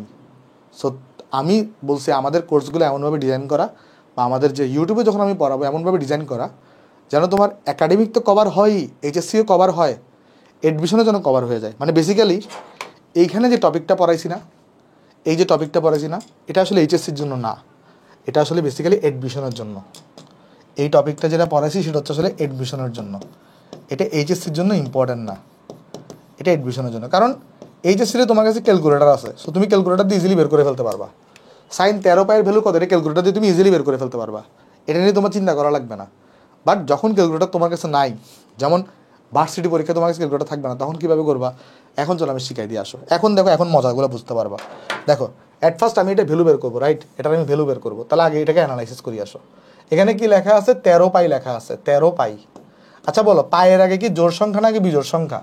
এখানে হচ্ছে পায়ের আগে বিজোড় সংখ্যা, এখানে কি পায়ের আগে বিজোড় সংখ্যা। তো পায়ের আগে যদি বিজোড় সংখ্যা হয় সেটা কোন লাইন জানি নির্দেশ করে? সেটা নির্দেশ করে থার্ড লাইন, সেটা নির্দেশ করবে থার্ড লাইন। এবার তুমি একটু চিন্তা করে দেখো তো, থার্ড লাইন মানে কত ডিগ্রি? 180 ডিগ্রি। আর বা থার্ড লাইন বরাবর সাইনের ভ্যালু কত হয়ে থাকে? দেখো আমি লিখে দিছি, এই লাইনে সাইনের ভ্যালু কত হয়ে থাকে? সাইনের ভ্যালু হয়ে থাকে 0। এই লাইন বরাবর, এই লাইনে থার্ড লাইনে সাইনের ভ্যালু কত হয়ে থাকে? 0 হয়ে থাকে। তাহলে তুমি তখন লিখে দিবা যে ভাই সাইন 13 পাই যেটা আছে, সাইন 13 পাই যেটা আছে এটার ভ্যালু হচ্ছে 0। ভাই যদি তুমি এই ট্রিক্সটা না জানো, যদি তুমি এই ট্রিক্স বা এই ছকটা না জানো, সাইন 13 পাইয়ের ভ্যালুটা তুমি যদি ম্যানুয়ালি ক্যালকুলেশন করতে যাও ক্যালকুলেটর ছাড়া, তোমার জীবন জনম পার হয়ে যাবে, তোমার ক্যালকুলেশন শেষ হবে না। কেমন? তাই আমি একটা ট্রিক্স শিখাই দিয়ে তোমাকে এটা কিন্তু আমরা সহজ করে দিলাম। যেমন আমি যদি তোমাকে সেকেন্ড এক্সাম্পলটা নিই, ধর আমাকে বলছে cos 11 পাই, ধর আমাকে কি বলছে? cos অফ 11 পাই বলছে, 11 পাই। তাহলে এটা কীভাবে করবো বলো? অ্যানালাইসিস করবো আমরা আগে 11টাকে নিয়ে, 11 পাইকে নিয়ে অ্যানালাইসিস করবো। আচ্ছা ভাই এখানে কি আছে? এখানে পায়ের আগে কি আছে, বিজোড় নাকি জোড় সংখ্যা আছে? অবভিয়াসলি এখানে পায়ের আগে বিজোড় সংখ্যা আছে। তো পায়ের আগে বিজোড় সংখ্যা থাকলে কি হয়, সেটা থার্ড লাইনে হয়। পায়ের আগে বিজোড় সংখ্যা থাকলে সেটা কি হয়, থার্ড লাইনে হয়। আর থার্ড লাইনে কজের ভ্যালু কত, থার্ড লাইনে কজের ভ্যালু কত, থার্ড লাইনে কজের ভ্যালু কত লিখে দিছি দেখো, বলো বলো বলো। থার্ড লাইনে দেখো কজের ভ্যালু হচ্ছে যে কত, -1 হয়ে থাকে, তাহলে -1, তাহলে এটা ভ্যালু হবে -1। দেখো বুঝছো কিনা, থার্ড লাইনে কজের ভ্যালু হয়ে থাকে -1, তাহলে এটার আনসার হবে -1। কেউ যদি বলো ভাই আমি ক্যালকুলেটারে করতে পারবো, হ্যাঁ ক্যালকুলেটার তুমি অবশ্যই পারবা, বাট তুমি চাইলেও ভার্সিটি ভর্তি পরীক্ষা তুমি ক্যালকুলেটার নিতে পারবা না। সো তোমাকে এখন থেকে কিন্তু প্রিপেয়ার হইতে হবে, কেমন? এইচএসসি থেকে তোমার জন্য কিন্তু মানে তোমার কিন্তু অ্যাডমিশনের জন্য প্রিপেয়ার হইতে হবে। চলো আমি নেক্সট এটা দেখে আসো। ধরো আমাকে কেউ বললো tan of 19 ইন্টু π/2, এটা তাহলে কীভাবে সলভ করবো? tan of 19 ইন্টু π/2, তাহলে আমি বুঝতে পারতেছি এখানে তো পাই লেখা নাই, এখানে কি লেখা আছে, π/2 লেখা আছে। তাইলে সেটা হয় সেকেন্ড লাইনে হবে, নাহলে ফোর্থ লাইনে হবে। দেখো এখানে কি লেখা আছে, π/2 লেখা আছে, তাইলে এখানে এটা হয় সেকেন্ড লাইনে হবে, নাহলে ফোর্থ লাইনে হবে। তাহলে তুমি তখন কি করবা এখানে বলো তো একটু করে? তাহলে তুমি তখন এখানে কি করবা, তুমি তখন এখানে যে কাজটা করবা, এখানে কি আছে 19 আছে না, 19 আছে। আচ্ছা 19কে যদি আমি 4 দিয়ে ভাগ করি, তাহলে সেই ক্ষেত্রে ভাগ শেষ থাকে কত, সেই ক্ষেত্রে ভাগ শেষ থাকে কত? দেখো 19কে 4 দিয়ে ভাগ করা হইলে ভাগ শেষ থাকবে তোমার কাছে +3, ভাগ শেষ থাকে কত, +3। তাহলে দেখো তো একটা জিনিস, ভাগ শেষ +3 থাকলে সেটা কত নাম্বার কোয়াড্রেন্টে অবস্থিত বা কত নাম্বার লাইনে অবস্থিত, সেটা কিন্তু ফোর্থ লাইনে অবস্থিত। তাহলে ভাগ শেষ যদি কত থাকে, +3 থাকে, তাহলে কিন্তু সেটা ফোর্থ লাইনে অবস্থিত। তাহলে এটা কোন লাইনে অবস্থিত, এটা +3 আছে, তাহলে এটা কিন্তু ফোর্থ লাইনে অবস্থিত। তাহলে ফোর্থ লাইনে যদি অবস্থিত হয়, এখন ফোর্থ লাইনে ট্যানের ভ্যালু কত হয়ে থাকে, ফোর্থ লাইনে ট্যানের ভ্যালুটা দেখো কত হয়ে থাকে, ফোর্থ লাইনে দেখো ট্যানের ভ্যালুটা হয়ে থাকে অসংজ্ঞায়িত।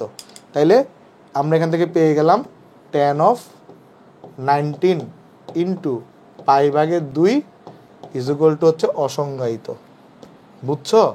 দেখো এটা তুমি ক্যালকুলেটর ছাড়া এত সহজে তুমি জীবনেও করতে পারবে না যদি তুমি এই ট্রিক্স না জানো।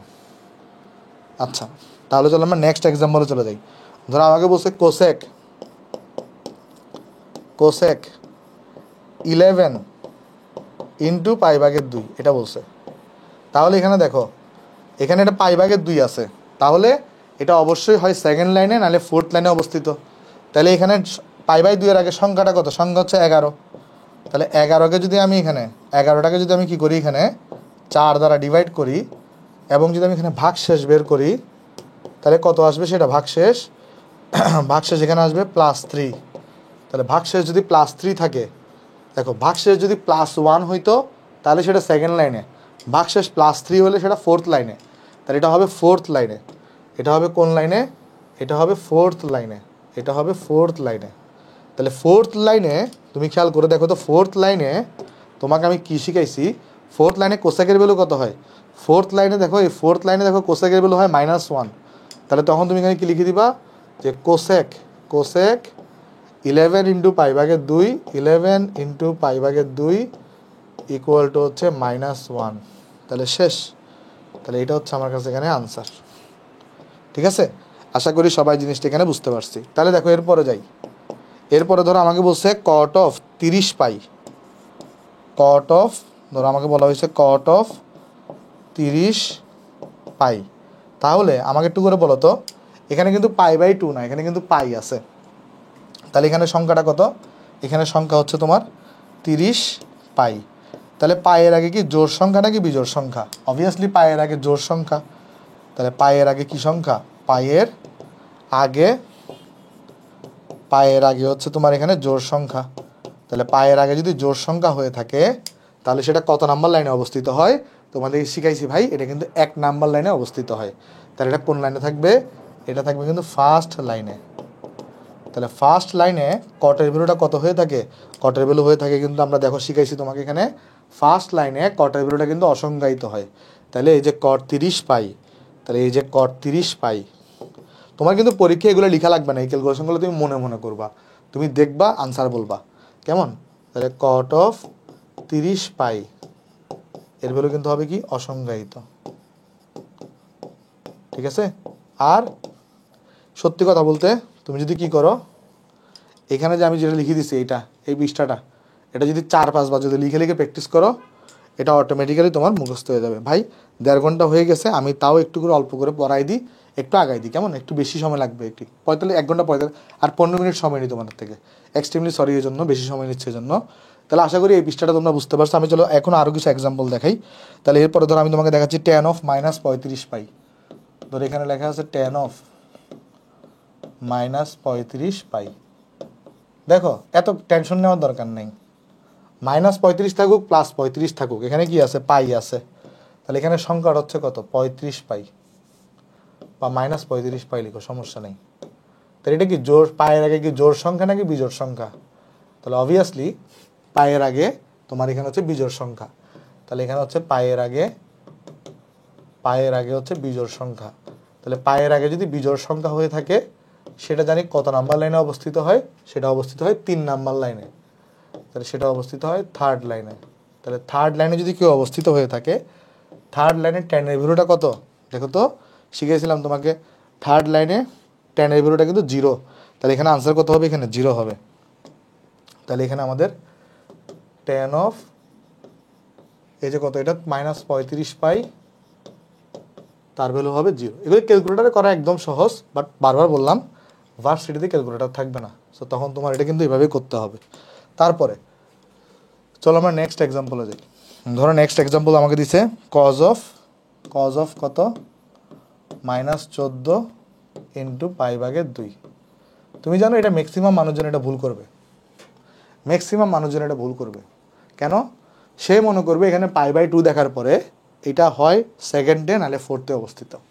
বাট খেয়াল রাখতে হবে এখানে তো কাটাকাটি যাবে। দেখো এখানে যে π/2, এখানে কিন্তু কোনো কাটাকাটি যায় নাই, এটা কিন্তু অ্যাকচুয়ালি এটাকে কাটাকাটি করতে হবে। তাহলে কাটাকাটি করে কি পাবা? cos of -7 পাই পাবা। তাহলে এইবার এটা কিন্তু পাই আছে এখানে, এটা কিন্তু লক্ষ্য রাখবা যে π/2 দেখা মাত্র সেকেন্ড আর 4 চিন্তা করবা না, আগে দেখবা কাটাকাটি যায় কিনা। তাহলে এখানে দেখো পাইয়ের আগে কি আছে বলো তো একটু করে। এখানে কিন্তু তোমার সংখ্যাটা হচ্ছে -7 পাই। তাহলে পাইয়ের আগে কিন্তু বিজোড় সংখ্যা। তাহলে পাইয়ের আগে কিন্তু বিজোড় সংখ্যা, বিজোড় সংখ্যা মানে কিন্তু 3rd লাইন, বিজোড় সংখ্যা মানে কিন্তু 3rd লাইন। ঠিক আছে, ওকে।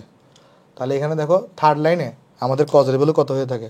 আমার যতদূর মনে পড়ে -1। 3rd লাইনে cos এর ভ্যালু হয়ে থাকে -1। তাহলে এখানে কিন্তু এই ভ্যালুটা কত হবে? cos of -7 পাই, এই ভ্যালুটা কিন্তু হবে -1। ঠিক আছে, তাহলে এই জিনিসটা একটু মাথায় রাখবো আমরা। ওকে, আশা করি সবাই জিনিসটা এখানে আমরা বুঝতে পারছি। তাহলে এরপরে যদি আমরা চলে যাই আসো, আমরা এখানে দেখো, ধরো এখানে লিখছে আমাকে sec of -13 ইন্টু π/2। এটা কিন্তু কাটাকাটি যাচ্ছে না। তাহলে এখানে সংখ্যাটা আছে কত? π/2 এর আগে আছে কত বলো তো? π/2 এর আগে আছে -13/2। বাট আমি তো -13কে 4 দিয়ে ভাগ করে ভাগশেষ, আমরা যখন ভাগ করি তখন আমরা পজিটিভ নাম্বারকে ভাগ করি। তাহলে একটা কাজ করি আসো, এখানে পজিটিভ নাম্বার হিসেবে আছে 13। তো 13কে যদি আমি কত দিয়ে ভাগ করি? 4 দিয়ে ভাগ করি। তারপর যদি আমি ভাগশেষ যদি বের করি, কত আসবে বলো তো ভাগশেষটা? ভাগশেষ আসবে কিন্তু তোমার কাছে এখানে 1। বাট তুমি খেয়াল করো এখানে একটা মাইনাস আছে, এখানে যদি একটা মাইনাস বসাও তাহলে এখানে একটা মাইনাস বসবে। কথাটা বুঝো আগে, একটু আগে কথাটা ক্লিয়ার করে বুঝো, বলি আসো। কথাটা হচ্ছে কি, অ্যাট ফার্স্ট ধরো এখানে মাইনাস আছে, তুমি যখন 4 দিয়ে ভাগ করবা, ভাগ করার সময় মাইনাস ছাড়া ভাগ করবা। কারণ আমরা ভাগফল যখন আমরা করি তখন আমরা পজিটিভ নাম্বারকে ভাগফল করি। তাহলে ভাগশেষ বের করলাম 1, বাট এর আগে একটা মাইনাস আছে, তাহলে এখানে যদি মাইনাস বসাই তাহলে এখানে একটা মাইনাস বসাই দিব। তাহলে ভাগশেষ কত চলে আসছে? ভাগশেষ চলে আসছে -1। এবার একটা জিনিস দেখো, এইখানে -1 হলে কিন্তু সেটা 4th লাইনে, +1 হলে সেটা, দেখো আমি বলি আরেকবার বলি, দেখো +1 অথবা যদি -3 হয়, +1 অথবা যদি -3 হয় তাহলে কিন্তু 2nd লাইনে। বাট -1 অথবা যদি +3 হয় সেটা কিন্তু 4th লাইনে, মনে থাকবে। +1 আর যদি -3 হয় তাহলে 2nd লাইনে, বাট -1 আর যদি +3 হয় তাহলে সেটা কিন্তু 4th লাইনে। তাহলে এখানে কিন্তু দেখো এখানে কিন্তু -1 আছে, তাহলে এখানে -1 যদি থাকে তাহলে কিন্তু এটা কত নাম্বার লাইনে হবে? এটা কিন্তু হচ্ছে আমাদের 4th লাইনে হবে। এই যে দেখো -1 থাকলে সেটা কিন্তু 4th লাইনে হয়। তাহলে এখানে আমাদের কোনটা হবে, এটা হবে কিন্তু 4th লাইনে। ঠিক আছে, এটা মাথায় রাখবা, এটা হবে 4th লাইনে। তাহলে যদি 4th লাইনে হয়ে থাকে তাহলে আমাদের দেখো এখানে এটার তো ভ্যালু আমরা এখন সবাই জানি যে আমাদের 4th লাইনের স্যাকের ভ্যালু কত হয়ে থাকে। 4th লাইনে কিন্তু আমার স্যাকের ভ্যালু হয়ে থাকে অসংজ্ঞায়িত। তাহলে এটা কী হবে এখানে, তাহলে এখানে আমাদের কাছে এই যে স্যাক অফ কত এখানে -13 ইন্টু π/2, এটার ভ্যালু হবে অসংজ্ঞায়িত। ঠিক আছে। আচ্ছা, এখন তুমি একটা প্রশ্ন করতে পারো, ভাই সব সময় তো আর পরীক্ষায় পাই অথবা π/2 দিয়ে থাকবে না। দেখো, পাই অথবা π/2 দিয়ে না থাকলে কোনো শর্টকাট নেই, মানে আমার জানা মতো নেই। এই জন্য স্যারেরা তোমাকে কখনো π/2 বাদে অন্য কিছু দিবে না। তোমাকে এমন ডিজিট দেওয়া থাকবে যেন শর্টকাটে তুমি করতে পারো, যেখানে ক্যালকুলেটার নাই। বাট ধরো একটা জায়গায় ক্যালকুলেটার আছে, ওইখানে যে কোনো কিছু দিতে পারে, ক্যালকুলেটার দিয়ে তুমি যে কোনো কিছু বের করতে পারো। ঠিক আছে, তাই যে জায়গায় ক্যালকুলেটার নাই সেই জায়গার জন্য শর্টকাট শেখাচ্ছি আমি, এবং সেই জায়গাগুলোতে পাই এবং π/2 দিয়ে থাকবে। ওকে, আচ্ছা। তারপর এরপর যদি আমরা লাস্ট আরেকটা দেখে আসো, সেটা হচ্ছে কি, সেটা হচ্ছে আমরা ধরো দেখি এখানে, আর লাস্ট দেখা লাগবে না, এটুকু দেখলেই চলবে। ওকে, আচ্ছা।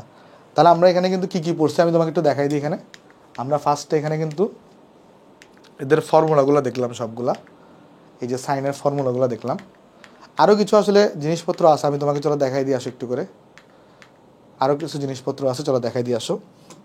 সেইগুলো হচ্ছে এরকম যে এগুলো আমরা সবাই জানি, যে কী কী জানি, যে ট্যান থিটা ইকুয়াল টু কী হয়ে থাকে, sine theta by cos theta. এটা কে না জানে, ট্যান থিটা ইকুয়াল টু কী হয়ে থাকে, sine theta divided by cos theta হয়ে থাকে, এটা আমরা সবাই জানি। আবার তাহলে কট থিটা ইকুয়াল টু কী হবে, cos theta by sine theta হবে, এটাও আমরা জানি, cos theta by sine theta হবে। আচ্ছা, এরপর আমরা কি জানি, আমরা জানি হইতেছে তুমি যদি এখানে সাইন স্কোয়ার থিটা করো প্লাস যদি এখানে কজ স্কোয়ার থিটা করো, তার ভ্যালুটা এখানে 1 আসে, সেটাও আমরা জানি। তার ভ্যালুটা কত আসে, তার ভ্যালুটা আসে 1। ঠিক আছে, sine square theta plus cos square theta, তার ভ্যালুটা কিন্তু 1 আসে, সেটা আমরা জানি। আরও এখানে কিন্তু কিছু ব্যাপার স্যাপার আছে, চলো আমি তোমাকে দেখাই দিয়ে আসো। যেমন তোমার এখানে হইতে পারে এরকম যে সেক স্কোয়ার থিটা হইতে পারে, sec square theta equal to হইতে পারে 1 প্লাস ট্যান স্কোয়ার থিটা। তারপর হইতে পারে কীরকম, তারপর হইতে পারে তোমার কাছে এখানে কোসেক স্কোয়ার থিটা, এটা ইকুয়াল টু হইতে পারে 1 প্লাস কট স্কোয়ার থিটা হইতে পারে। কেমন? আচ্ছা, তো এগুলো হচ্ছে মোটামুটি আমাদের সূত্র জিনিসপত্রগুলা। এখানে আরও কিছু জিনিস আমি তোমাকে বলে দিই আসো একটু করে। ত্রিকোণমিতিক ম্যাথ, আচ্ছা এগুলো তো সূত্র তুমি দেখলে, আমি দুইটা কি পয়েন্ট নিয়ে আলোচনা করি আসো, দুইটা ক্রুশাল পয়েন্ট নিয়ে আলোচনা করি আসো। ধরো আমি তোমাকে বললাম যে এক্স ইকুয়াল টু ধরো 5 দেওয়া আছে। ধরো আমি কি বললাম, এক্স ইকুয়াল টু 5 দেওয়া আছে। তাহলে এখন আমি যদি উভয় পক্ষে যদি স্কোয়ার করি, তাহলে উভয় পক্ষকে যদি স্কোয়ার করি, তাহলে এক্স স্কোয়ার ইকুয়াল টু কী আসবে, 25 চলে আসবে। এইবারে যদি আমি এক্স বের করি, তাহলে দেখো তো প্লাস মাইনাস √25 হবে। তাহলে এবার কিন্তু এক্সের ভ্যালুটা চলে আসছে কত, +-5।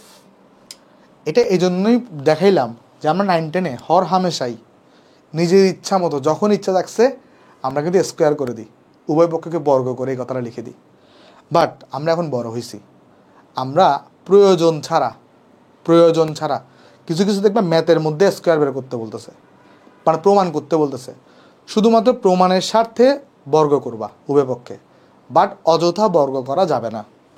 যখনই মান রিলেটেড কিছু থাকবে তখন অযথা বর্গ করা যাবে না। তাহলে যে জিনিসটা মাথায় রাখবা কি, যেমন এখানে কিন্তু দেখো, তাহলে এখানে কিন্তু একটা এক্সট্রা সলিউশন চলে আসছে। অ্যাকচুয়ালি এক্সের ভ্যালু কিন্তু কী ছিল, 5 ছিল, আর তুমি যখনই বর্গ করে দিছো তখন এক্সের ভ্যালু কিন্তু +-5 হয়ে গেছে। একটা কিন্তু এক্সট্রা ভুল সলিউশন চলে আসছে, সেই ভুল সলিউশনটা কোনটা, এক্স ইকুয়াল টু -5। এটা কেন আসছে, কারণ তুমি বর্গ করছো এই জন্য আসছে। তাই মাথায় রাখবা, সেটা হচ্ছে কি, তাই কী জিনিস মাথায় রাখবো চলো আমি তোমাকে বলে দিই। তাহলে আমরা কী জিনিস মাথায় রাখবো চলো তোমাকে আমি বলে দিই। তাহলে আমরা বলে দিব, সেটা হচ্ছে এরকম, প্রমাণের স্বার্থেই শুধুমাত্র বর্গ করব, প্রমাণের স্বার্থে শুধুমাত্র বর্গ করব মান রিলেটেড ম্যাথে। মান মানে ধরো তোমাকে কিছু একটা মান বের করতে বলছে, মান রিলেটেড ম্যাথে বর্গ করা যাবে না।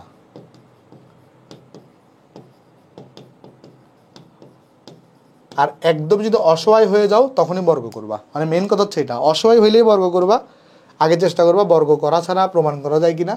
যদি বর্গ করা ছাড়া প্রমাণ নাই করা যায় তখন আমরা বর্গ করব। কেমন?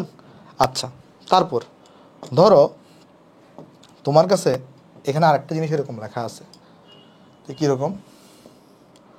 ধরো তোমার কাছে লেখা আছে এখানে √(x²) লেখা আছে। তাহলে এটার রেজাল্ট কখনো এক্স লিখবা না, এটার রেজাল্ট কখনো এক্স লিখবা না, এটার রেজাল্ট লিখবা modulus of x. Modulus of এক্সের কাহিনীটা তোমরা জানো কি না আমি জানি না। মডুলাসের কাহিনী হচ্ছে, যদি তুমি এখানে মডুলাস অফ 2 লিখো, মডুলাস অফ কি লিখো 2 লিখো, তার রেজাল্টও 2 আসে। মডুলাস অফ যদি তুমি -2 লিখো তার রেজাল্টও কত আসবে? 2ই আসবে। তাহলে সবসময় আমরা যদি কি থাকে এখানে এক্সের উপর যদি স্কোয়ার থাকে, দেখো যদি মডুলাস অফ এক্স থাকে এটাকে তুমি এক্স লিখতে পারো, সমস্যা নেই।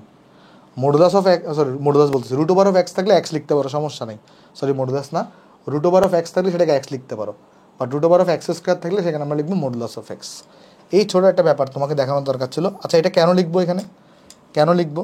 যে এটা লিখলে সমস্যা কোথায়? যে √(x²) এটা এগুলো যদি আমি এক্স লিখে দিই তাহলে সমস্যাটা কোথায়? সমস্যাটা হচ্ছে এই জায়গাতে। খেয়াল করো, তুমি এটা তো -5² হইতে পারে, বা এটা তো √5² হইতে পারে। তখন তুমি যদি কি করো, তুমি যদি ধরো এখানে এরকম আছে, তুমি x² = x লেখা মানে কি? দেখো এই যে x² = x লেখা মানে কি, এখানে যা আছে তাকে তুমি এখানে বসে দিচ্ছ। তাহলে এটার রেজাল্ট কি আসা উচিত? এখানে রেজাল্ট কি আসা উচিত? এটার রেজাল্ট আসা উচিত -5, এটার রেজাল্ট আসা উচিত +5। মানে তোমার হিসাব মতে তুমি যদি √(x² = x লিখো, তাহলে এইটার মতে এই যে √(x² যদি x লিখো, তাহলে এটা অনুযায়ী √(-5², -5 থাকলে সেটা -5 চলে আসা উচিত, কারণ x লিখলে x চলে আসছে, আর 5 থাকলে সেটা 5 আসা উচিত। বাট অ্যাকচুয়ালি কীরকম হয়? অ্যাকচুয়ালি তো এরকম হয় না, অ্যাকচুয়ালি তো এরকম হয় না। এটার রেজাল্ট কত আসে? এটার রেজাল্ট তো 5ই আসে।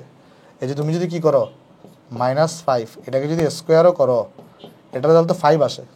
তাহলে এটা কিন্তু সঠিক না। বাট হ্যাঁ, আমরা অনেক সময় আমরা এগুলো এত কিছু খেয়াল করি না।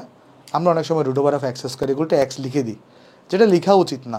অ্যাকচুয়ালি এটা হচ্ছে কারেক্ট, অ্যাকচুয়ালি এটা হচ্ছে কারেক্ট। √(x² = ওই আমি এটা ভুল করছি, √(x) = x কীভাবে হয়? এটা x⁻1/2, √(x) = x⁻1/2, এটা তো √(x) = x লিখতে পারো না। আচ্ছা, যেটা আমি বলতেছিলাম, √(x² থাকলে লেখা উচিত মডুলাস অফ এক্স। বাট আমরা অনেক সময় কী করি, √(x² থাকলে আমরা x লিখে দিই, যেটা পুরোপুরি সঠিক না। কারণ আমি তোমাকে উদাহরণটা এখনই দেখালাম কেন সঠিক না। কেমন? এটা কেন সঠিক ভাই? যদি এই যে মডুলাস অফ এক্সটা কেন সঠিক? কারণ এখানে যদি -5(x² থাকে তাহলে এখানে আসবে -5, তার আগে মডুলাস আছে, মডুলাস থাকার কারণে এটা +5 হয়ে যাবে, ঠিক আছে? বাট এটা লিখলেও মানে আসলে এটা সঠিক না হইলেও আমরা ম্যাথ করার সময় অনেক সময় কী করি, মানে আমরা ম্যাথ করার সময় দেখো কী করি, আমি তোমার বলি। ধরো এখানে √(a+b² আছে, আমরা ম্যাথ করার সময় এটাকে a+b লিখে দিই, সমস্যা নাই। কারণ যদিও অ্যাকচুয়ালি এটা সঠিক না, এটা লেখা উচিত এরকম মডুলাস অফ a+b, বাট আমরা এত কিছু খেয়াল রাখি না। আমরা অনেক সময় এটাকে a+bও লিখে দিই। তুমি যদি √(x² = x লিখো, ম্যাথমেটিক্যালি এটা ইকুয়াল না, মানে যদি নেগেটিভ নাম্বার হইতো এক্সটা। বাট আমরা তো কিছু কেয়ার করি না। আমরা প্রমাণ করার সময় আমরা কিন্তু কী করি, প্রমাণ করার সময় আমরা যখন কোনো কিছু প্রমাণ করতে যাই, তাই √(x² = আমরা x লিখে দিই, ঠিক আছে? তার মানে যেটা মধ্য কথা সেটা হচ্ছে √(x² = মডুলাস অফ এক্স লেখা উচিত। বাট আমাদের প্রমাণে দেখ মডুলাসের অস্তিত্ব আসলে বেশিরভাগ সময় থাকে না, তাই আমরা √(x² = x লিখব, যদিও এটা কারেক্ট না। মানে যদি একটা নেগেটিভ নাম্বার হয় তাহলে কিন্তু এটা কারেক্ট না, বাট কারেক্ট না হলেও কিছু করার নাই, প্রমাণ করার সময় আমরা লিখব। তাহলে মধ্য কথা কি, মধ্য এখান থেকে দুইটা পয়েন্ট আমি বেসিক্যালি তোমাকে ফোকাস করবো। একটা হচ্ছে কি, ইচ্ছা মতো বর্গ করবা না, বর্গ যখন দরকার হবে তখন করবা। আর √(x²=x), এটা সঠিক না হইলেও সম্পূর্ণভাবে পজিটিভ নাম্বারের জন্য সঠিক হয়, নেগেটিভ নাম্বারের জন্য সঠিক হয় না, বাট সঠিক না হইলেও আমরা কিন্তু কী করবো, √(x²=x লিখবো প্রমাণ করার সময়। তাই তখন বলিও না আপনি তো ভুল করতেছেন, না ভুল করতেছি বুঝতেছি আমি, কিন্তু নেগেটিভ নাম্বার হয়। বাট আমরা এত কিছু কেয়ার না করে আমরা প্রমাণ করার সময় ম্যাথমেটিক্সগুলা √(x²=x লিখবো। অর্থাৎ আমরা যখন প্রমাণে যাব, প্রমাণ করার সময় এই যে আমরা √ ধরে এখানে আমার কাছে লেখা আছে কি a+b²। আমি আর তো মডুলাস কিছুকে আনবো না, আমি ডাইরেক্ট a+b লিখে দিব। বুঝতে পারছো? আমি ডাইরেক্ট কি লিখে দিব, a+b লিখে দিব। সো আশা করি এই জিনিসগুলো আমরা বুঝতে পারছি সবাই এখানে। আচ্ছা, আমাদের টাইম কতক্ষণ হয়েছে? এটা 1 ঘন্টা 45 মিনিট হয়ে গেছে। আর ক্লাস আজকে না বাড়াই, আগামী ক্লাস থেকে আমরা 6 বি এর ম্যাথ স্টার্ট করব।